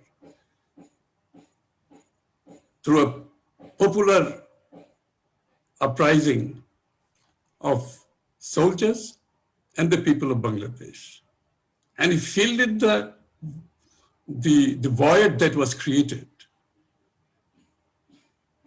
And having taken the power, he gave the country back multi-party system. He gave back the media freedom, independent of judiciary. And there has been a lot of talk about referendum. Mr. Nurul Kabir and Rizwana also mentioned the referendum. It is the core of democracy. Because if you talk about liberal democracy, the liberalism tells you that it is the individual's choice that matters most. And for individual's choice to be respected, you have to go back to the individuals, you have to go back to your citizens. And that was scrapped. And that was scrapped from the constitution, which President Ziaur Rahman brought back. He brought back all aspects of democratic rights in Bangladesh. I can go on because we don't have much time, because I want to talk a little bit about liberal democracy. And when you talk about military leadership, I can give you a long list of military leadership who have done great service to democracy and to their countries, including George Washington, and many, many more. I can give you a long list. So don't be selective in your choice of democracy for the country, because this is something you create more division and stumbling block in the way of democracy. At the end of the day, it is a choice of the people. This party was formed by Ziaur Rahman, and it got so much popularity in the country that today we can't have a free and fair election, for that matter. Why do you think we can't have a free and fair election in Bangladesh? Because the outcome is well known to the ruling party. That's exactly why you can't have a free and fair election. So at the end of the day, you have to respect the choice of the people, the wishes of the people. That is what democracy is all about. That is the bedrock of democracy. So bringing in issues like how the party originated, if I have to go back, we have seen also many politicians who, the party which originated through political process, we have seen how they have destroyed the democracy, how they have killed the democracy, how they have killed the human rights in the country, in Bangladesh, how they have snatched all the basic rights of people of Bangladesh. Once you disenfranchise the citizens of the country through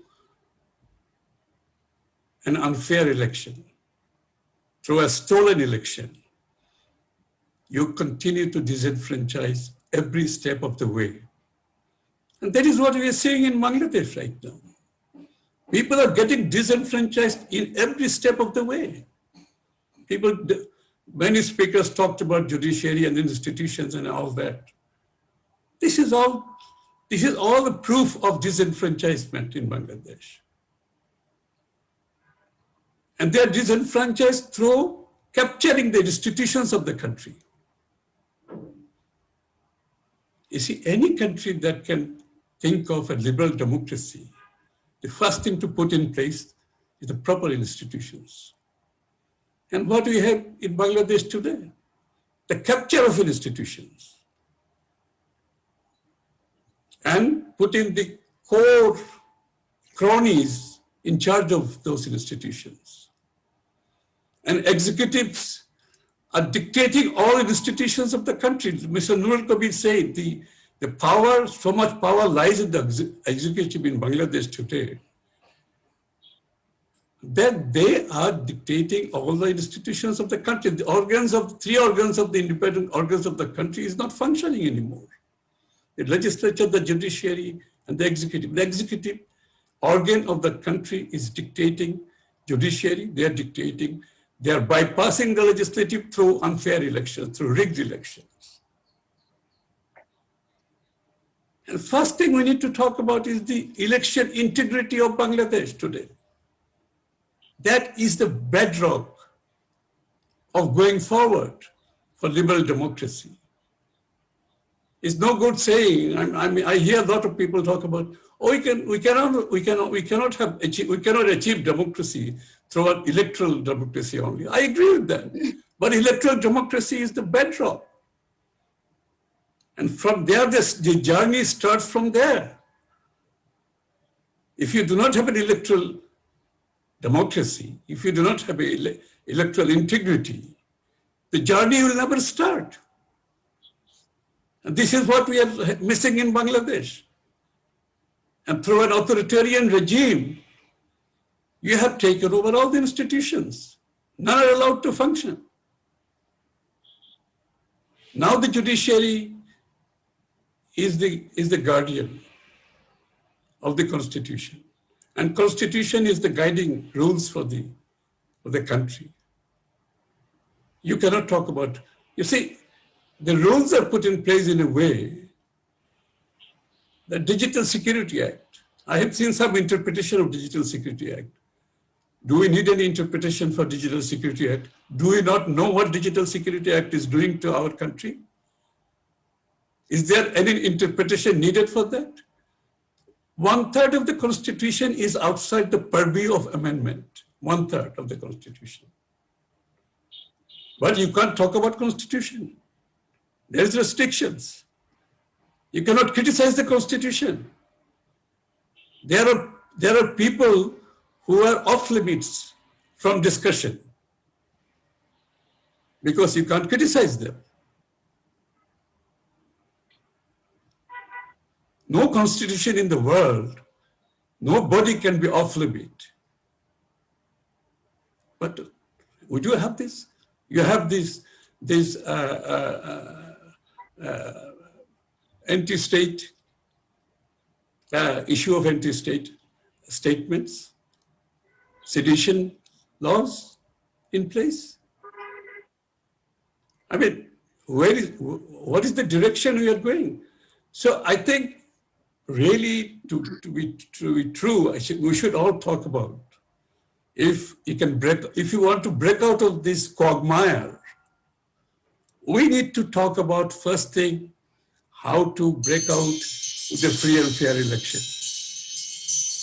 Nothing else. All other things that we are talking about, it's like putting the horse before the cart, you see. It's not on. Because unless you can have an electoral integrity in Bangladesh, and that is not possible without a neutral body overseeing the election process.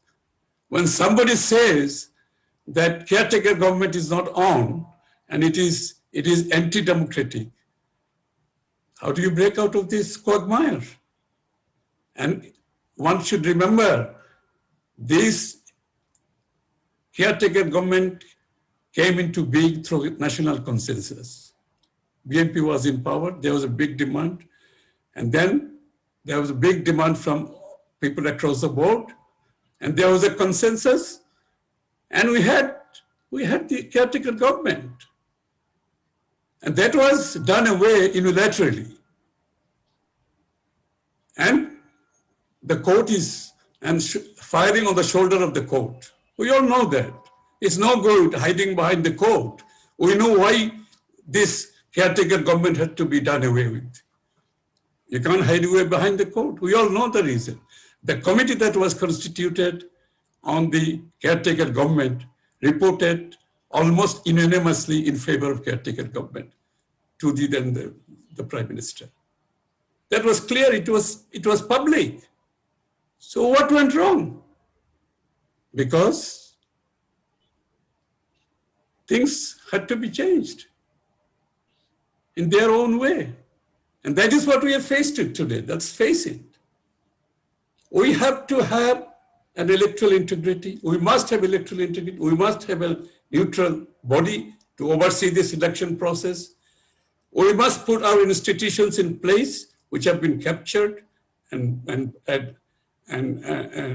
made to be subject to executive directives day in, day out, must come out of this quagmire. You see, talking about the press, the media, I know there's been talk about the corporatization, and I don't disagree with all that. But the bottom line is, the way media is watched, monitored, do we not know it? It's no good saying that because they're corporatized, because they're underfunded. No. We know the medias who are not underfunded, who are financially very solvent, who are the most popular media in the country. What they're facing, we know that. They're running from pillar to post, post to pillar, day in, day out. And they don't, when they pick up their pen, they don't know where to start. Because Damocles' sword is hanging over your head. That's reality. It is the Damocles' sword hanging over your head, not just the journalists. It is hanging over the heads of the judges. It is hanging over the heads of the civil society. It is, of course, hanging over the heads of politicians and any dissenters.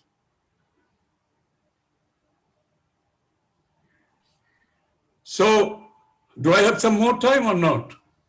Unfortunately. No, because I have to, sorry, Shahab, I have to clear the air. I mean, it's no point. I have to clear the air, and the subject, the paper that has been presented, I'm sorry that as I said, I mean, it is sometimes self-censored, or an apologist has to submit a paper. I don't know which one is this paper. I'm sorry. So this is what we are facing. I'm not blaming anybody. And I have so much respect for CGS and Zillur that I thought I must come and just make the air clear. I was not going to come, honestly. Going through the paper, little bit browsing through the paper, I decided maybe it's no point me coming here because it is again so apologist a paper. It is, or it's self-censored. It's no point wasting my time coming here talking about things that will not come to anything at the end of the day. I think so.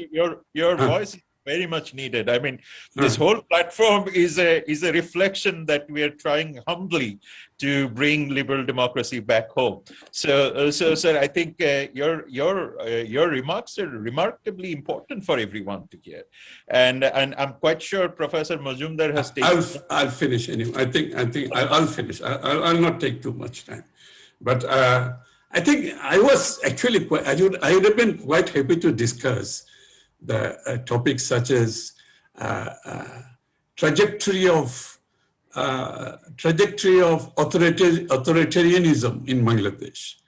Something like that would have been interesting, you see, or trajectory of autocracy would have been a very good discussion point right now under the environment that we are living in. But to have to discuss a subject like liberal democracy, where there is no semblance of democracy, where there is no security of life. Honestly, there's no security of life. People are threatened day in, day out with the insecurity of their life. And you're talking about liberal democracy, the future of liberal democracy in Bangladesh. For God's sake, let us wake up and smell the coffee. You'll not get anywhere like this. Let us come up with the issues that we are able to truly, the country needs to discuss. Liberal democracy gives me a lot of hope. I am a Democrat. I'm an internationalist, and I believe in human values, individualism. I believe in collective choices. I believe in constitutionalism. I believe in pluralism. We all do. But the way forward is to leave it to the owners of the country. At the end of the day, the verdict has to come from them. Nothing else will work in Bangladesh. The verdict has to come from the owners of the country. You cannot hijack the verdict of the country, of the people of the country. And you cannot hijack and continue to rule through misrule, misgovernance, misinformation, and capturing the institutions of the country. That can go only so far. I think I can go on forever. Sorry, thank you. I think I'll finish here. I'll end here. I think, sir, I'm not going to summarize your remark because it's so rich and it's so. No, you won't be able to do it because there's so much self-censorship and apologists are talking everywhere. Sorry, I know you can't. You have your restriction as well. But it's a good effort. It's a good initiative. At least I could speak my mind. I got off my chest a lot of things today. Thank you very much. I think that is our greatest achievement, that you have got many things out of your chest. So I think you have brought in choice, you have brought in institutions, you have brought in the decentralization of power, and most importantly, the idea of disenfranchisement. This is, I think, one of the core issues that the post-COVIDian world will be facing. And obviously, sir, I couldn't agree more that the democracy is the sword. This is the ultimate sword. It sits over everyone. I mean, every individual or the dissenters in this country. And obviously, sir, I think... One more thing, Shahab. I think, you see, we have become so habituated to some selective politics. That politics that favors me, that suits me, you see. Democratically elected undemocratic people. What does that mean? So you are disrespecting the verdict of the citizens, their choices. What are you talking about? Leave it to the citizens. This is a process. It's a clearinghouse. It's a clearinghouse. Democracy is a clearinghouse. Election is a clearinghouse. It continues to clear the issues and the people as well. Leave it to them. Excellent. Don't be so selective that favors your politics, that the origin of a party and democratically elected undemocratic people. We can, I mean, people can throw the same thing at you. Sure. And I could have gone on about Bakshal and one party system. That was the origin. That was the origin of undemocratic Bangladesh. Let me put it very clear. That was the origin of undemocratic Bangladesh. So when you talk about undemocratic origin, let us start with Bakshal. Then you can have a discussion. But if you go in another direction, then we don't have a discussion here. Sir, I think this is very important. I mean, I would leave it with our honorable chief guest to also address the issue of selectiveness, because selectiveness contradicts the dignity, human dignity at the end of the day, and the democratic values. So thank you very much. I think we have plenty of things to debate and talk, and I think CGS will be forthcoming in future to, again, keep your chest clean, sir, if you agree to that. Thank you, sir, once again. May I move, sir, if you allow me? No, please go ahead. Sorry, I'm sorry. I think I have taken up a little bit more time. Sorry, as I said, I mean, I came ready to discuss the future of liberal democracy. But when I confronted these issues, which I need to make clear, you see. Thank you, sir. May I request our chief guest, Honorable Minister for Ministry of Railways, Mr. Mohammad Nurul Islam Sujan, to আমার বক্তব্য কখন আছে? Of course, that's here, Nazma. How can we can't allow you to speak? So after Sujan Bhai, you are the one who will speak. Honorable Chief Guest.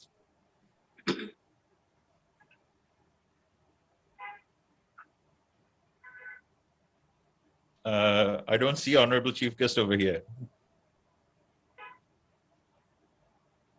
He is with us. So, unmute, sir. Unmute yourself. I can't see. yes, he is with us. দিলুর ভাই একটু unmute করে দিবেন স্যারকে?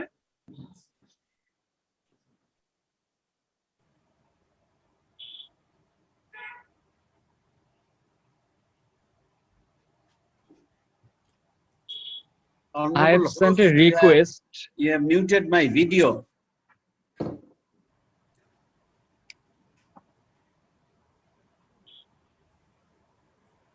Honorable Minister, you need to unmute yourself. এখন শোনা যাচ্ছে? Yes. শোনা যাচ্ছে, জি। ধন্যবাদ Yes, we can hear you.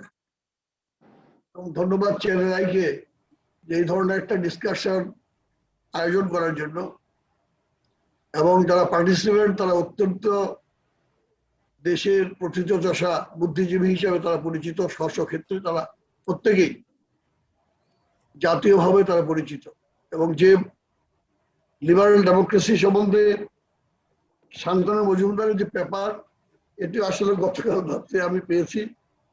আমিও সম্পূর্ণভাবে এই পেপারটি দেখার সুযোগ আমার হয়নি, তবে আলোচকদের আলোচনার মাধ্যমে যেটুকু বুঝতে পেরেছি সেটি হলো যে উদার নৈতিক গণতন্ত্রের ভবিষ্যৎ এই কোভিডের পরে কি হবে, এবং সেটি যদি আমরা আলোচনা করতে চাই তাহলে আমাদের একটু পিছনের দিকে যেতে হবে, যে আমরা বাংলাদেশের যে অর্জন, এই অর্জন কোন প্রক্রিয়ার মধ্য দিয়ে আজকে আমরা বাংলাদেশ অর্জন করেছি। আমাদের ৭০ সালের নির্বাচন, পরবর্তীকালে মুক্তিযুদ্ধের মধ্য দিয়ে আমরা যে সংবিধান পেলাম, যেটি আমির খসরু মাহমুদ বাকশালের কথা টেনে এনে ডেমোক্রেসি সেখান থেকে বাধাগ্রস্ত হয়েছে। আপনার দেশ স্বাধীনের পরের পরিস্থিতিগুলো আপনারা অনুধাবন করবেন। আমাদের গণতন্ত্রের মূল লক্ষ্যই ছিল, জাতির জনক বঙ্গবন্ধুর রাজনীতির মূল লক্ষ্যই ছিল, এবং বাংলাদেশের সমস্ত মানুষকে মুক্তিযুদ্ধে আজকে অংশগ্রহণের মূল লক্ষ্যই ছিল যে গরিব দুঃখী মেহনত মানুষের মুখে হাসি ফোটানো। বাংলাদেশকে আত্মনির্ভরশীল মর্যাদাবদ্ধ দেশ হিসাবে পৃথিবীর বুকে প্রতিষ্ঠিত করা।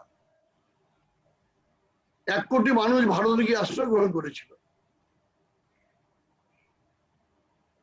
ভারতীয় সেনাবাহিনী মাত্র 3 মাসের মধ্যে বাংলাদেশের থেকে আপনার চলে গিয়েছিল। এখানে আন্দোলন এবং গণতন্ত্রের জন্য আন্দোলন, সংগ্রামের জন্য আন্দোলন এবং বিপ্লবী আপনার সমাজতন্ত্র, বৈপ্লবিক সমাজতন্ত্র, এই বৈপ্লবিক সমাজতন্ত্রের পিছনে স্বাধীনতা বিরোধী যে শক্তি, যারা আমাদের মুক্তিযুদ্ধে বিরোধিতা করেছিল, যে সংবিধানে আমাদের ধর্মকে ব্যবহার করা যাবে না, যে গণতন্ত্রের আমরা যদি সেটি আলোচনা করি, তাহলে আমাদের গণতন্ত্র এবং রাজনীতিতে ধর্মকে ব্যবহার করার যে এই যে সেপারেশন, যেটা এটি আবার আমরা মিশ্রণ করে ফেললাম। কি প্রক্রিয়ায় আপনার 1975 সালে 15ই আগস্ট বঙ্গবন্ধুকে হত্যা করা হয়। আপনার বাকশালের যে কর্মসূচি কি জন্য গ্রহণ করা হলো, কি পরিস্থিতি ছিল সেই সময়? পাটের গুদামে আগুন দেওয়া, রেল লাইন তুলে ফেলা, এই যে আপনার একটি সন্ত্রাসী এই যে পরিবেশ, এই পরিবেশকে থেকে এবং বঙ্গবন্ধু যিনি বলেছিলেন যে আমার স্বাধীনতা ব্যর্থ হবে যদি আমার অর্থনৈতিকভাবে যদি মানুষের মুক্তি আমি না আনতে পারি। তাহলে অর্থনৈতিক মুক্তিটি কিন্তু স্বাধীনতার যে মূল লক্ষ্য সেটা ছিল অর্থনৈতিক মুক্তি। সেই অর্থনৈতিক মুক্তি আনতে গিয়ে বঙ্গবন্ধু পরবর্তীকালে বাকশালের যে প্রতিষ্ঠা করেছিলেন, সেখানেও আমরা দেখেছি যে সমস্ত রাজনৈতিক দলের অংশগ্রহণ আমরা দেখেছি। কিন্তু 1975 সালে কি প্রকারে বঙ্গবন্ধুকে হত্যা করা হয়েছে এবং হত্যা যারা করলো তাদেরকে ইন্ডেমনিটি দেওয়া হলো।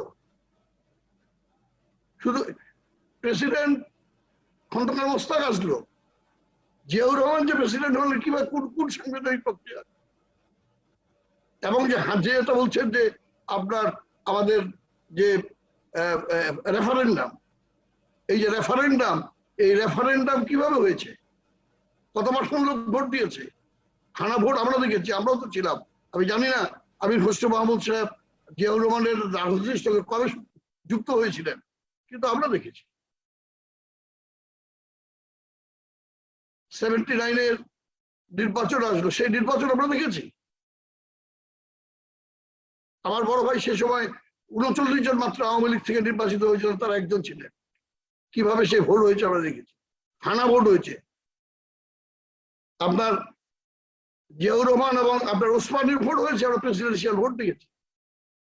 বাধ্য করা হয়েছে গ্রামের একটা স্কুলের মাস্টার থেকে শুরু করে একদম ইউনিয়ন পরিষদের চেয়ারম্যান, মেম্বার, এই যে আজকে ভোটের কথাও আসছে, এই যে আজকে আপনার জনগণের ভোটিং রাইট, এই রাইটের কথা যেটা আজকে আলোচনা হলো, বড় বড় গলায় আমরা আলোচনা করছি, সেটিকে কে ধ্বংস করেছে? এবং আপনার 17-এর ভোট পরবর্তীকালে জিয়াউর রহমান আসার পরে এরশাদের যে আবার একই প্রক্রিয়ায় এই যারা বঙ্গবন্ধুকে খুনি তাদেরকে আপনার ইন্ডেমনিটি দেওয়া, তাদেরকে বিদেশে দিয়ে আপনার তাদেরকে আশ্রয় দেওয়া, তাদেরকে চাকরি দেওয়া, এই কাজগুলি কারা করেছে? তাদেরকে আজকে সেই কারণে আমরা অনেক চড়াই উতরাই পার করে আজকে আমরা যে জায়গায় এসেছি, আজকে আমরা বলছি যে ডেমোক্রেসি, আজকে লিবারেল ডেমোক্রেসির কথা আমরা বলছি। আজকে যে সম্পূর্ণভাবে যেটিকে ডিনাই করা হচ্ছে, যে 14 সালে ভোট কিভাবে হয়েছিল, পার্টিসিপেট করা হলো না, 400 থেকে 500 আপনার পুড়িয়ে দেওয়া হলো, এবং যাতে কোনোভাবে ভোট কেউ দিতে না পারে। 13 সাল এবং 14 সাল এই যে মানুষ জ্বালিয়ে দেওয়া, পুড়িয়ে দেওয়া, এই ঘটনাগুলির মধ্য দিয়ে একটি সন্ত্রাসী কর্মকাণ্ডের মধ্য দিয়ে এই যে আমাদের আজকে ডেমোক্রেটিক ধারা আমাদের অগ্রসর হচ্ছে। তাহলে আজকে আলোচনার যে এই আমরা এটা দেখেছি, আপনার শান্তনু মজুমদারের যে পেপার, সেখানে আমরা যেটা দেখলাম, সেখানে এই সন্ত্রাসের বিষয়গুলি সেভাবে উঠে আসে নাই।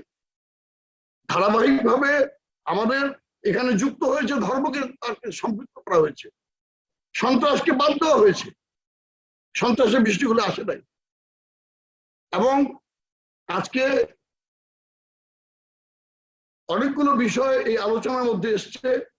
আমি আমি আমি মনে করি যে আজকে জাতির জনক বঙ্গবন্ধু কোন আজকের যে সরকার আসার পরে যে আমাদের সংবিধানকে যেটা পাকিস্তানি ধারণায় সেটা আপনার সেভাবে প্রতিষ্ঠা করার জন্য একটা প্রসেস হয়েছিল। অর্থাৎ এই যে আজকে আপনার ধর্মভিত্তিক যে রাজনীতি, জামাত ইসলাম, তাদের কিভাবে এখানে অনুপ্রবেশ ঘটলো, এগুলো কিভাবে তৈরি করে দিল, যারা আমাদের মুক্তিযুদ্ধ বিরোধীরা করেছিল, যে রাজাকার আলবদর যাদের বিচার হচ্ছিল, তাদেরকে একদিনে জিয়াউর রহমান আপনার এক ফরওয়ার্ডের মাধ্যমে সবাইকে মুক্ত করে দিল।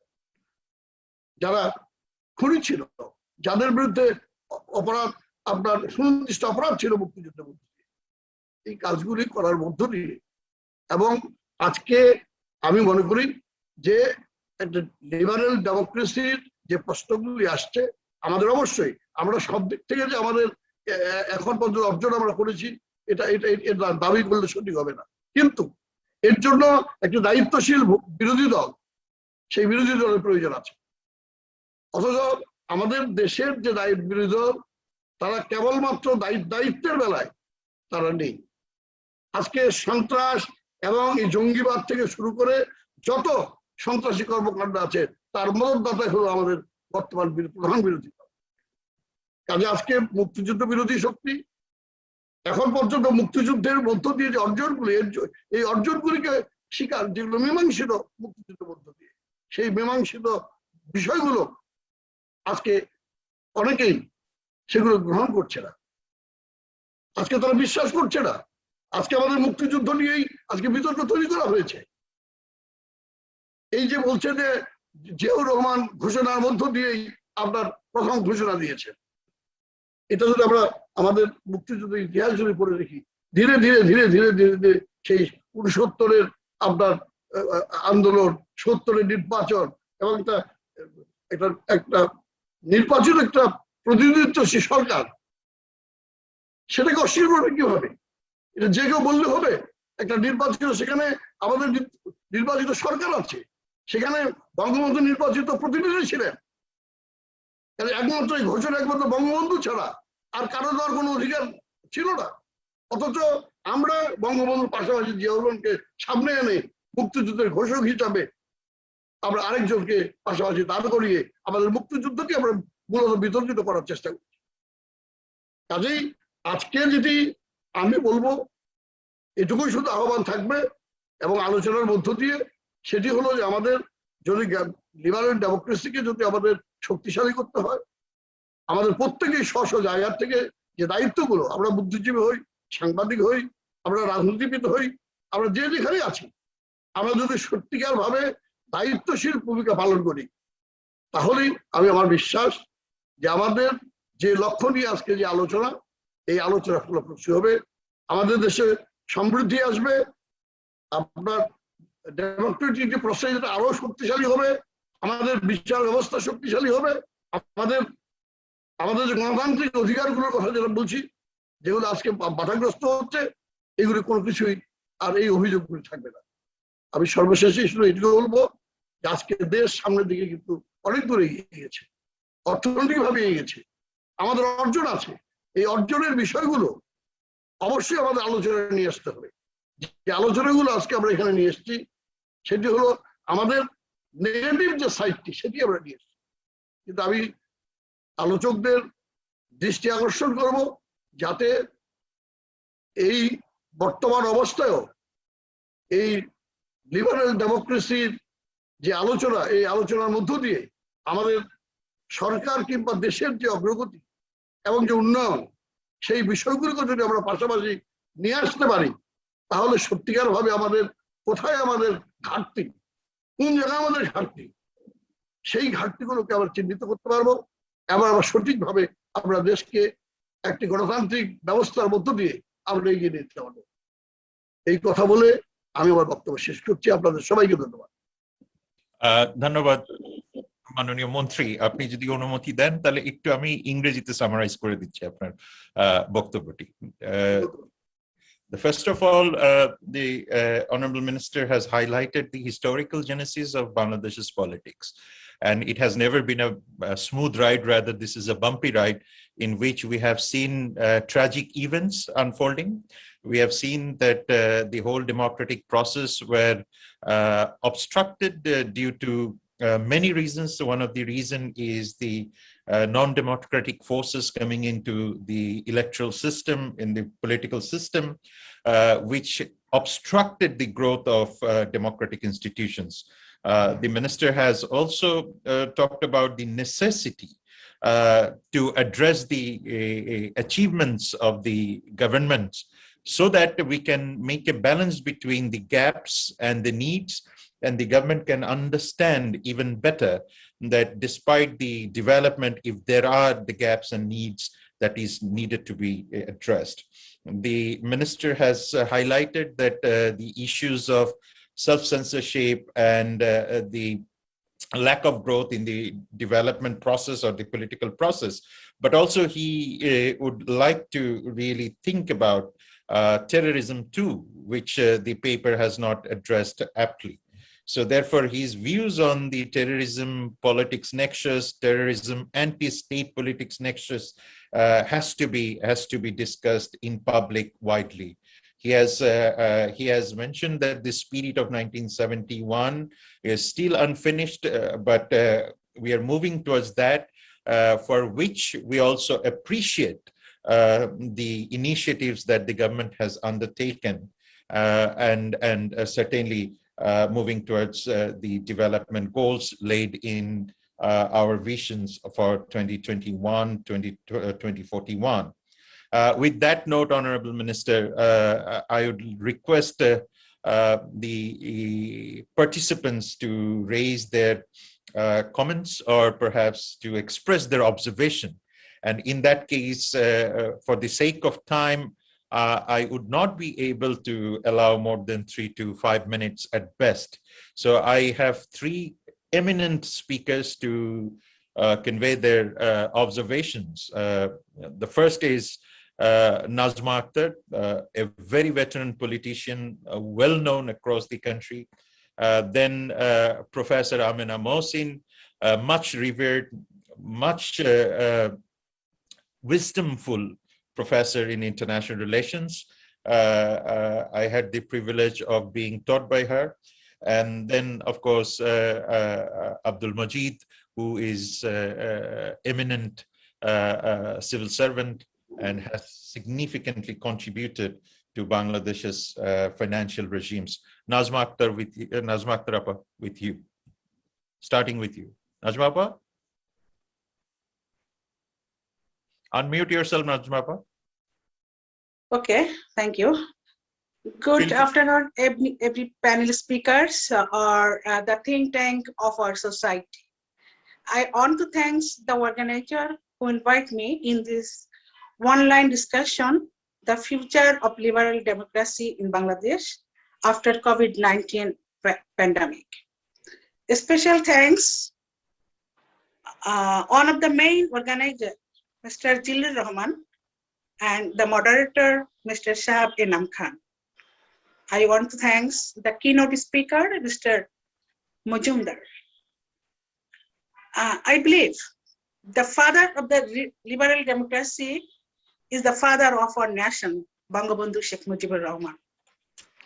আমরা যদি আমি বাংলাতে বলছি, আমরা যদি সংবিধানের কথা আমরা দেখি বা সংবিধানকে দেখি বা বিশ্লেষণ করি, সে মহান মুক্তিযুদ্ধের মাধ্যমে অর্জিত যে সংবিধান 1972 সালে জাতির পিতা বঙ্গবন্ধু প্রণয়ন করেছিলেন, সেই সংবিধানের যে মেইন স্পিরিটগুলি, যে পিলারগুলি ছিল, সেগুলি ছিল আমাদের জন্য আমাদের লিবারেল ডেমোক্রেসির যে চমৎকার পিলার, যেগুলি যদি আমরা এক্সারসাইজ করতাম এবং সেগুলিকে যদি আমরা ধারণ করে আমরা এগোতাম, তাহলে বাংলাদেশে আজকে যে কনফ্লিক্ট দেখা দিচ্ছে, যে আমরা যদি মনে করি যে জনাব আমির খসরু মাহমুদ যে কথা বলেছেন বা ডক্টর রেজাউনা যে কথাগুলি বলেছেন, যে ল্যাক অফ ডেমোক্রেসি অথবা যে দুর্নীতি কিংবা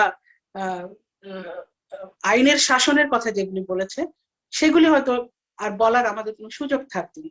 তারপর আমরা মনে করি যে এই যে আপনার লিবারেল ডেমোক্রেসিকে যে হত্যা করা হলো ৭৫ সালের 15 আগস্টের মধ্য দিয়ে, এটা কারা করেছিলেন? এটা আমাদের পশ্চিম পাকিস্তান থেকে যে আর্মি অফিসাররা বাংলাদেশে এসেছিলেন, তারা আনকোট এবং আনকোট বলছি, তারা স্বাধীনতা যুদ্ধ করার নামে তারা যে পাকিস্তানের অনুচর হয়ে বাংলাদেশে যুদ্ধ করেছিলেন, অংশগ্রহণ করেছিলেন, সেই অনুচরের একজনই ছিলেন। তো আমরা জানি এখন এটা প্রমাণিত, এখন আমরা বিভিন্ন সূত্র বা বিভিন্ন তথ্য থেকে এটা প্রমাণিত যে সেই অনুচরের মধ্যে জিয়া রহমান ছিলেন অন্যতম, এবং বঙ্গবন্ধুকে যারা হত্যা করেছেন সেই জিয়া রহমানকে সহযোগী যদি আমরা ধরি বা তাকে যদি হত্যাকাণ্ডের মাস্টার মাইন্ড ধরি, তাহলে তার সঙ্গে যারা মেজর আলিম রশিদ যারা হত্যা করেছিলেন জাতির পিতাকে সপরিবারে, তারা কিন্তু সবাই পাকিস্তান ফেরত আর্মি ছিলেন, এবং তারা কোড এবং আনকোড তারা তথাকথিত মুক্তিযোদ্ধা ছিলেন, তারাই কিন্তু হত্যা করেছেন।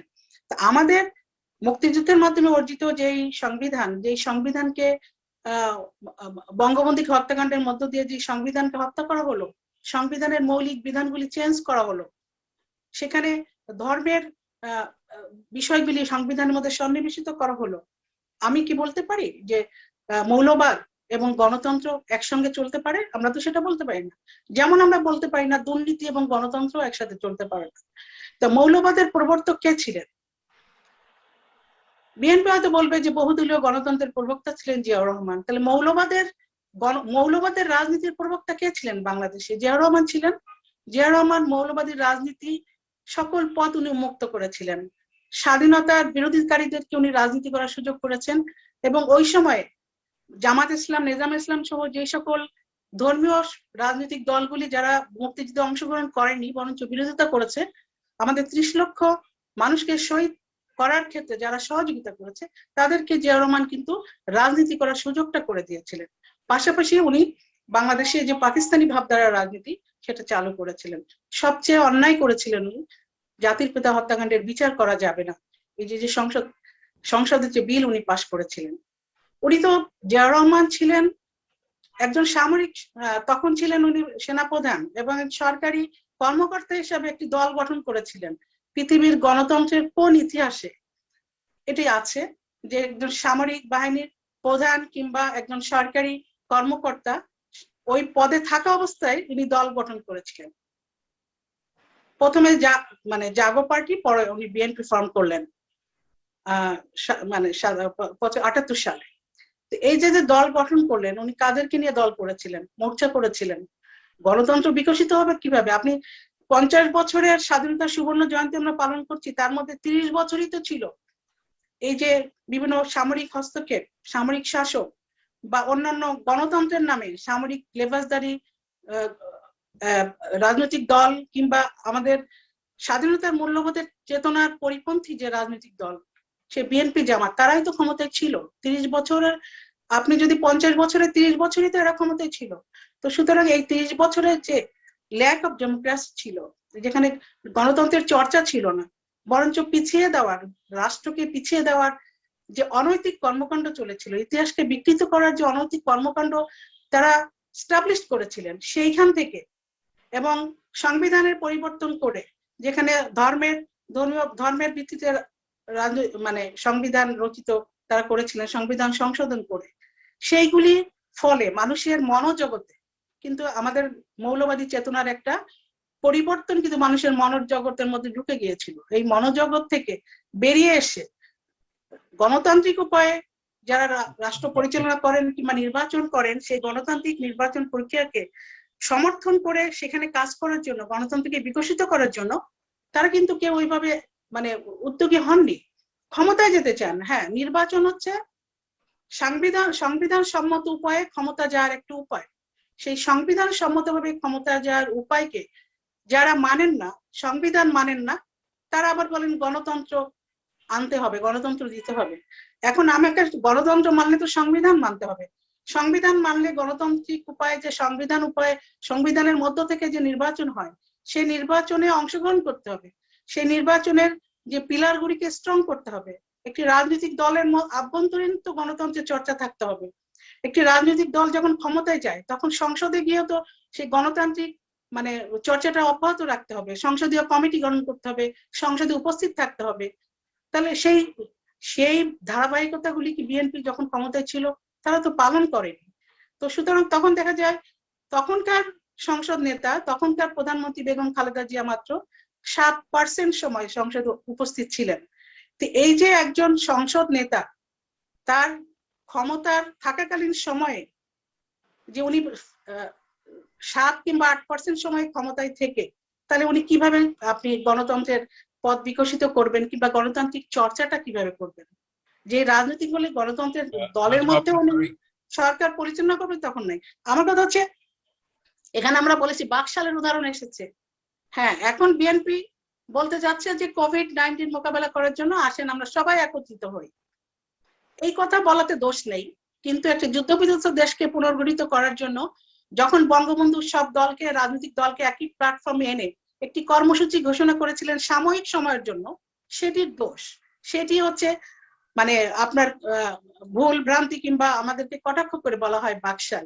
তো এই বাকশালের এই কর্মসূচিটি ছিল যে তখনকার সময়ের জন্য অত্যন্ত যুগোপযোগী একটি কর্মসূচি, সেটি বোধহয় এখন বলার সময় এসেছে। সুতরাং আমি মনে করি আমার কি সময় আছে? Thank you. সময় নাই, ঠিক আছে। আমি সবাইকে ধন্যবাদ জানাই। অনেকে বলেছেন আমি শিখেছি, আমি মনে করি যে হ্যাঁ নিশ্চয়ই লিবারেল ডেমোক্রেসি পরবর্তী কোভিড পরবর্তী পরিস্থিতিতে আমাদেরকে এগিয়ে যেতে হবে। আমাদের স্বাস্থ্য ব্যবস্থাকে আমাদের আরো অনেক ঢেলে সাজাতে হবে, এখানে বরাদ্দ বাড়াতে হবে। অন্যান্য দেশের স্বাস্থ্য ব্যবস্থা ভঙ্গুর, বিশ্বের স্বাস্থ্য পরিস্থিতিটাই তো ভঙ্গুর। সকলকে এখন বিশ্বের রাজনীতি কোভিড আপনার ভ্যাকসিনের যে আপনার কূটনীতি, এই ভ্যাকসিন কূটনীতির সঙ্গে তো আমাদের দেশের মানুষকে আগে ভ্যাকসিন কূটনীতিটা স্ট্রং করে সেই ইয়ে করে আমাদের দেশের জনগণকে বাঁচাতে হবে। জনগণকে বাঁচানোর রাজনীতি, উন্নয়নের রাজনীতি, এই সবকিছুই কিন্তু গণতন্ত্রের মধ্যেই পড়ে। এগুলি কিন্তু লিবারেল ডেমোক্রেসির অন্য যে সেই ওয়েগুলি কিন্তু এগুলি। সবাইকে ধন্যবাদ, আপনারা ভালো থাকবেন। জয় বাংলা। I think তিনটা very critical point, three critical point. Corruption and democracy, the way corruption and democracy cannot go hand in hand, extremism and politics cannot go hand in hand too. That's number one. Number two, you have mentioned that intra-party democracy is very important, whether it is any party, in fact. And the third important point that you have brought in is that how the religion has often obstructed the political process in this country. And in which not only the government has the role to strengthen parliament, but opposition has role to strengthen the parliament too by actively participating in the electoral process. Thank you, Najma Appa. Thank you very much. Madam Professor Amina Mohsin. Madam, floor is yours. 3 minutes. Give me a second, Shahab. Thank you very much, Shahab, and thanks to the organizers. I'm extremely sorry that I joined in very late because of some official commitments, and I had written about it to Shadun. And actually I joined in when Nurul Kabir was wrapping up his discussion. So I'll just give my observations because I didn't even have the paper with me. Shahab, I'm not going to go into the politics of blaming, or I'm not even going to go into the politics of labeling anything into that. But as a researcher, you know, when one talks about liberal democracy, and particularly in the context of Bangladesh, and more so in the context of post-colonial societies, what we are observing not only in Bangladesh, but also in South Asia around us, I think it is important for us, extremely important. And I don't know if Shantanu has factored this in his paper or not. The politics of, you know, one has to look at the politics and processes of mobilization and participation of general people into formal party politics. Because I do believe that, you know, one observes, you know, today one observes that there is a clear disconnect between the domain of what we call formal politics and the politics of the people. So I'm drawing lines between the two, that we, on the one hand, we see that, you know, some social movements are going on. These are not party-based or partisan, but this I will call informal politics where people's issues are being raised. And on the other hand, we see, there is this formal domain of politics. So that's why I'm saying that one has to look, and I hope you are getting my point very clearly, Shahab, that when I say that one has to look at the processes and the modes and the politics of mobilization of people into the domain of formal politics, how it is being done, where co-option is made and where it is not being made. And I guess the point about selectiveness was raised here. That is a separate issue. I don't want to go into that. But, I would like to pick on reiterate what Kabir was saying, Nurul Kabir was saying on alternatives. I think that there where our salvage point lies. And Rizwana, with all due respect to you, I don't think so. Referendum is an alternative or an option for us. If you can flout the electoral system, you can flout the referendum system as well. And we have seen that being done during the military regimes. So that's why I'm saying that, but I do not want to go into playing game over here. Well, I think when we talk about alternatives, one has to critically look at the role of the faith-based leaders and how they are being manipulated and how they are manipulating the system. I think that is very important, particularly in the context of Bangladesh. And also we are seeing it in Sri Lanka, we are seeing it in India also. So I'm asking you to look at the societal level, that what role and what kind of role they are playing. And then the second point that I would like to raise, which I think and still believe is very important, is to depoliticize the local government system. We had a when I talk about depoliticize, it was never within the formal domain of the party system. It takes away the soul from the entire system if you make it partisan. One has to understand that. What is the objective of having a local government system? Instead of having a decentralized system, you have centralized the entire system. This is something so, it beats me. It was something so unacceptable to me, but so many things are unacceptable to many of us, but these are happening all around us. And this is not that it is something which is just, one can say that a particular regime is responsible for it. We have seen it happening through the years. There was no need of changing constitutions on many counts, starting with the BNP period. But we have seen that happening. And there were no popular demands for it. That's what I'm trying to say. And then lastly, what you have been talking about, during the discussion, that empowering the individual. How do we empower the individual? Of course, the speaker before me talked about education, talked about the health systems. I think the informal system, what I call talk about the people's politics, it comes in very importantly. Somehow we have to find a connect between the people's politics, which I call the informal domain of politics, and the partisan political system. Thank you very much, Shahab.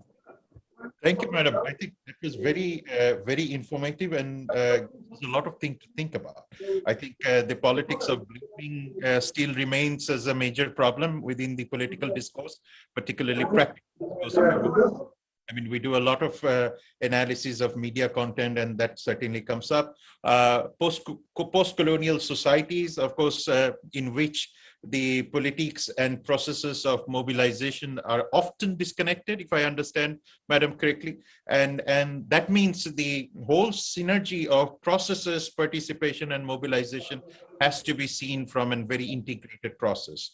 Alternative is obviously the hope, as you have rightly mentioned. Referendum may not always be functional if we don't have meaningful changes within the institutional structures, within the electoral or political system. Faith-based actors are often manipulated, and perhaps this is not only the issue of the political manipulation, but certainly how society responds to the faith-based actors has to be understood deeper, in a deeper way. Depoliticization. They are manipulated, and they also manipulate the system. Right, right. So depoliticization is very important, of the depoliticization of the local institutions or the government institutions is very important, because empowering the society or the community is of paramount importance if we want to really make sure that the politics is pro-people. And in that case, there has to be a formalization, or at least a bridge between the formal politics and the informal politics or mobilization that is carried out from a political point of view. Am I correct, ma'am? Yes, thank you very much. And I must say that I'm thinking, taking a lot of this from Partho Chatterjee's readings of politics of Bengal. I must acknowledge that. Thank you. Thank you. Now, Mr. Majid, would you like to take the floor? Thank you, Shahab. And also I express my gratitude to GKS for arranging this seminar webinar. I have already mentioned in the chat already, I have drawn the attention of Shantanu, the keynote speaker, that he has covered most of the issues, but only one. In fact, last night when I was thinking about this liberal this type of webinar, in dream, I must confess that Plato came to my mind.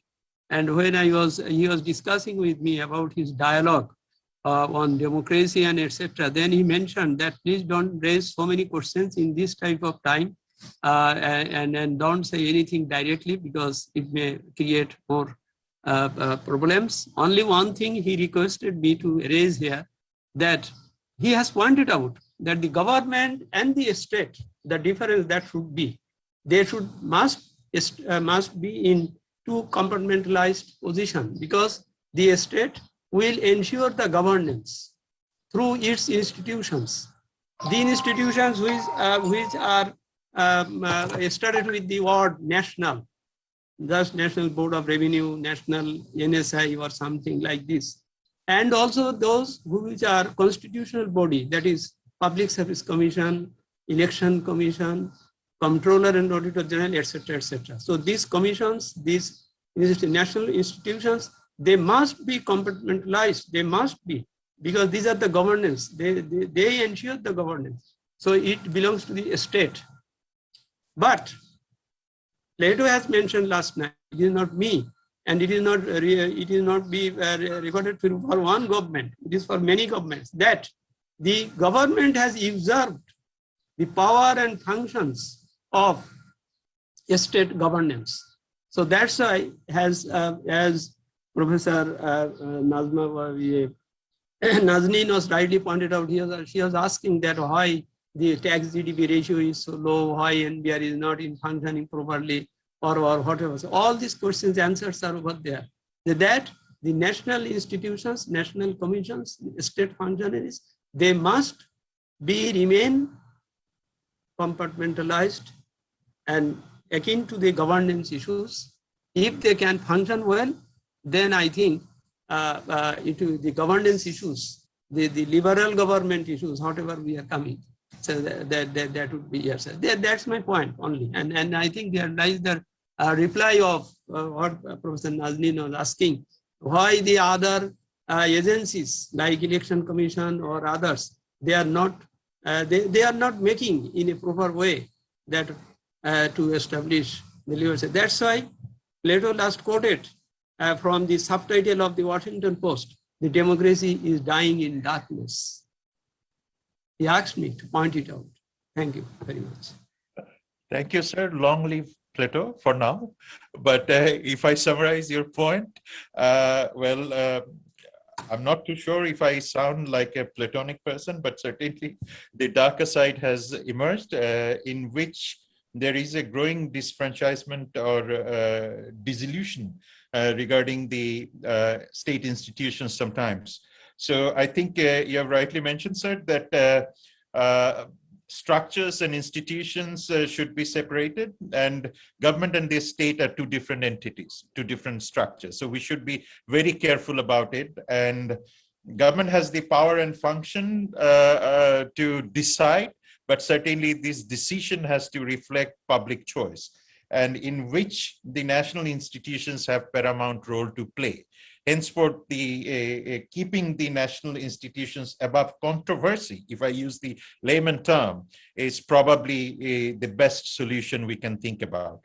Thank you, sir, very much for your comment, and I hope Professor Majumdar has taken note of your observation. May I now request a very veteran politician who has served as state minister to the government, Abul Hassan Chaudhry. Sir, are you there? Yes, thank you. Thank you. Thank you very much. Thank you, CGS, for kindly inviting me, Zulur bhai. A lot of points have been covered. You have a distinguished galaxy of our politicians, people from the media, people from the journalist world, and we have heard a lot of important discussions. I would not like to revisit all these issues because many of them, of course, are themes that we are acquainted with. May I just very quickly point it out that from this very large and huge bag of rather despondent thinking and some very positive thinking, let us revisit 1991, when the opposition and the treasury for the first time got together and brought about a fundamental change in the constitution. Probably it was the 12th Amendment. I had the honor at that time to be as a worker of the party in parliament, and how that we could continue with that. Let us, shorn of all academic rhetoric, come directly to the point. As a citizen of this country, and I've shared this with my very, very good friend, Mr. Amir Khusru Mahmud Chaudhry, for whom I have very high regards, that had the ruling party at that time come forward to the proposal of the opposition that let's get the indemnity ordinance, which was by all accounts a very black law, which sort of stopped the trial of the killing of the greatest Bengali of all times, the father of the nation, and most members of his family, except the two daughters, which you so well know. Perhaps the story would have been different, but these are one of the classical ifs of history. But then again, the debate is raging that where do you take the Southeast Asian model, where you have economic development, and of course the people's representation then takes the backseat. I, for one, believe that at a longer time, deficit of democracy simply cannot work. We had as our chief guest here the Honorable Minister, Mr. Nurul Islam Shujan, who I know so well, and again a former colleague of mine. Now, for instance, he brings to his political presence decades of experience, sacrifice, and struggle to bring about his political philosophy into being. If we cleave on to the principle that politics does not mean that it is a negation of economic development, nor does economic development have to take place at the ouster of politics. My suggestion would be that these discussions that we are having, the CGS is organizing from time to time, and you yourself had been connected for a very long time with the other prestigious institution, BEI. There will come about a time, and I'll pause here without finishing my sentence to give you straight away an experience. When we started the journey after long years of a mighty stab in the back by unrepresentative military regimes, one of the first things that we ended up doing was to make the committees in Parliament slightly more functional, even if it is for the optics. Because before that, the committees used to be headed by the ministers. So what used to happen? They used to talk in one language in the Parliament and in the same language in the committee, which was outside the public arena. The same thing happened. The fact that today the committees are being represented by members of Parliament also gives it absolutely a new dimension. So I think that today the focus should be to get together. Our very renowned and respected sir, historian Professor Syed Anwar Hussain has indicated how the virtue lies and bringing about in seeking the thread of unity among the political parties, because whatever is beyond politics is politics. So I would like to conclude once again renewing my greetings for you to have organized this and also in the confident hope that as we travel this long, tortuous and a very dreary period, not just in the history of our country or our region, but in the world itself, we shall also reinvent, as we did in the 1990s, as we galvanized the people in 1971 under the leadership of Bangabandhu and the tremendous sacrifice of our Mukti Joddhas, when day in and day out, we were told that we must be the biggest nuts in the world to have taken on and gone into a situation which is impossible. But Alhamdulillah, within 9 months, we were in independent country, of course, at a very, very huge cost, which we all know about. So I think that through this discussion, let us take back the hope, the confidence, the optimism that the tremendous achievements that we have done. Bangladesh today is looked as a country with respect. It heads in many indicators. It's in the top of the list in South Asia. And we pray that we maintain and sustain our struggle against this pandemic, that we shall come out of all this through a united movement. And there is another thing, there is a DNA of a certain race, of a certain people. I choose to believe that the DNA of the Bengali people, as articulated in the title of the book of Professor Amartya Sen, Argumentative Indian, if that be the case, whatever we may do, we shall not be able to turn away from democracy. Thank you very much.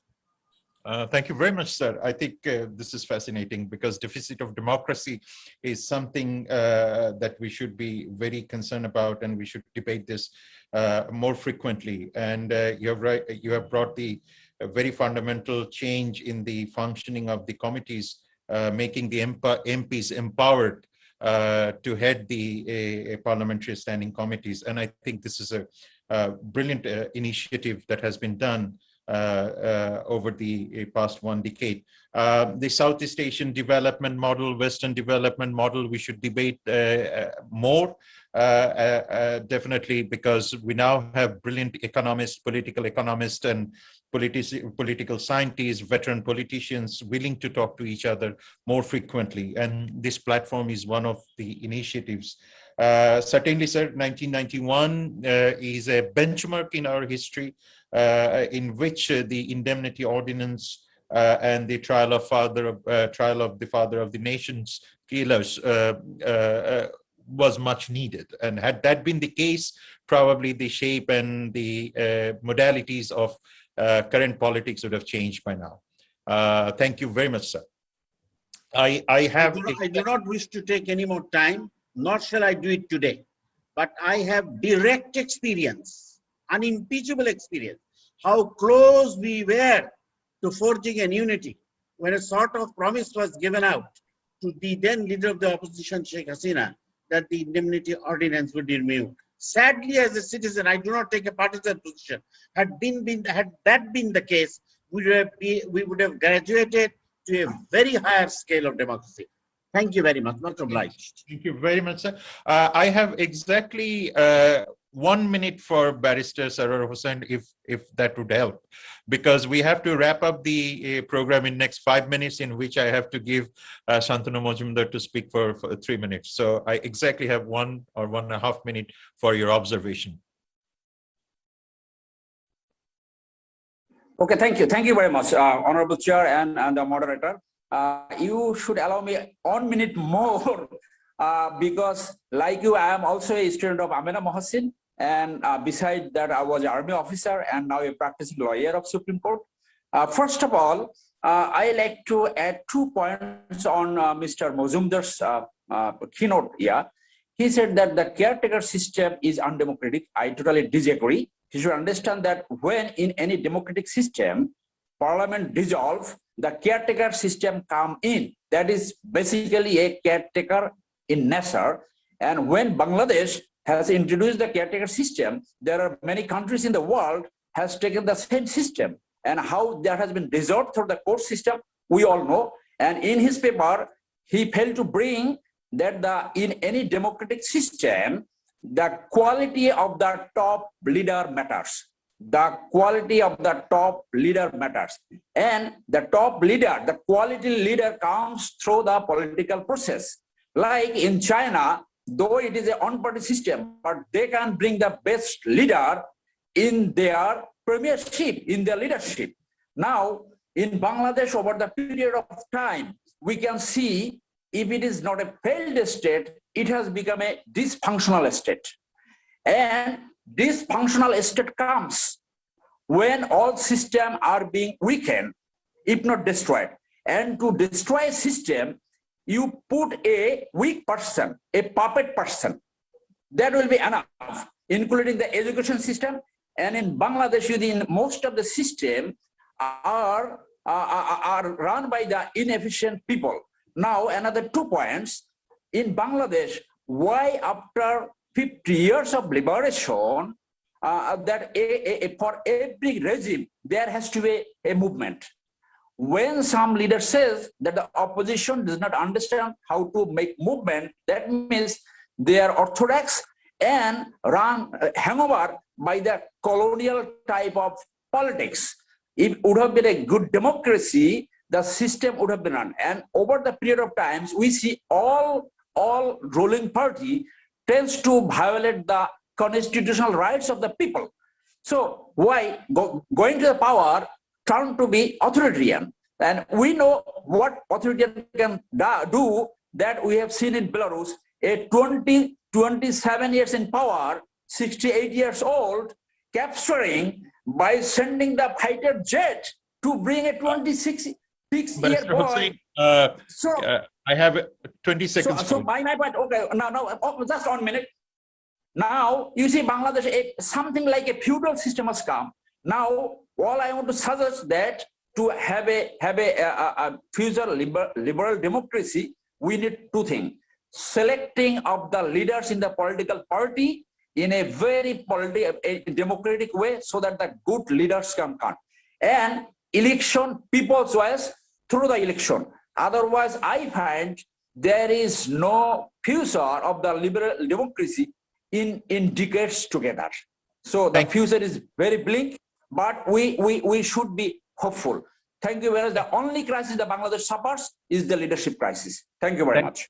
Thank you very much. Sinha Bhai, 1 minute, as per the request of the organizer. I'm giving you 1 minute because we will have to wrap up it in next 5 minutes. Sinha Bhai, are you there? Sinha Bhai? Okay, is he still there? No. Let me invite Professor Shantanu Majumdar, the keynote speaker, the author of the paper, to if he has something to add or if he has any observation, and he may present it to the participants. So did you say I have only 3 minutes? Exactly. Okay. So let me try very briefly. Let me start with the comments of Barrister Sarwar. Yeah, he talks about the quality of the top leaders. I think it matters. It's not, of course, not in my paper, but I think it depends on the quality of the political culture of a certain polity. But I will think about it. But regarding caretaker government, he strongly disagree with my argument when I said I consider caretaker government as undemocratic. And he also said that there are plenty of evidences in this world that there are caretaker government. Let me give you two examples. For example, in Australia, when they call it caretaker government, it means elected government finishes its term and they are waiting for the election. So for that time, the government automatically transformed into caretaker government. For example, in case of Mahathir Mohamad during the in case of Malaysia during the time of Mahathir Mohamad, they used the term. The term was not also even in the constitution. What did they mean by caretaker government? They mean actually when a government finishes its term, then the central government bureaucrats take over for certain time. I mean, before the election. And I can also talk about Greece. I can also talk about Pakistan. I mean, list is long. But my point is why I consider it as undemocratic. And this is also for Mr. Amir Khusro Mahmood. He has also strong opposition about my comment. My feeling is that caretaker government is actually humiliating and self-defeating for the Bangladeshi politicians. Because by accepting caretaker government, politicians are saying that we cannot conduct our task given by the people. One. Second thing, if we see carefully, we see the big political party prefer caretaker government when they are in opposition only. This thing happened in case of Awami League, and the same thing happened in case of BNP. When these parties are in power, they never actually support the caretaker profession. Maybe one can say that then what happened in 1996? You see, that was tremendous mass movement. And the Gango government was actually compelled. So this is kind of my academic journey. It's not necessarily Khusro. I start arguing this point from last 2, 3, 4, 5 years. I'm arguing, saying this thing since along. Actually, maybe I cannot remember, but it's since along. So this is, so I really appreciate you disagree with this point. And then what actually, Mr. I have to cut you off. I can just give you 20 seconds to wrap it up. Okay, so in response to Amir Khusro's comments, one is, I'll be really glad if Khusro can provide a list of democracy strengthening military rulers, because I have great interest in military intervention in politics, and I want to be really enlightened. Thank you, and just Professor. one thing, just one thing. When I said we had to talk only about elections, when I say democratically elected undemocratic people, I didn't necessarily mean these are the people only from the opposition. Please take a look at the my paper. If you can manage time, you will see that I tried to make my point on the basis of the last 50 years. Because, for example, when I said the kind of dominant party culture, you will see that I started from the first civil regime. So that means, okay, that means I want to deal with the ongoing problems in the light of the long-lasting obstacles in our way to liberal democracy.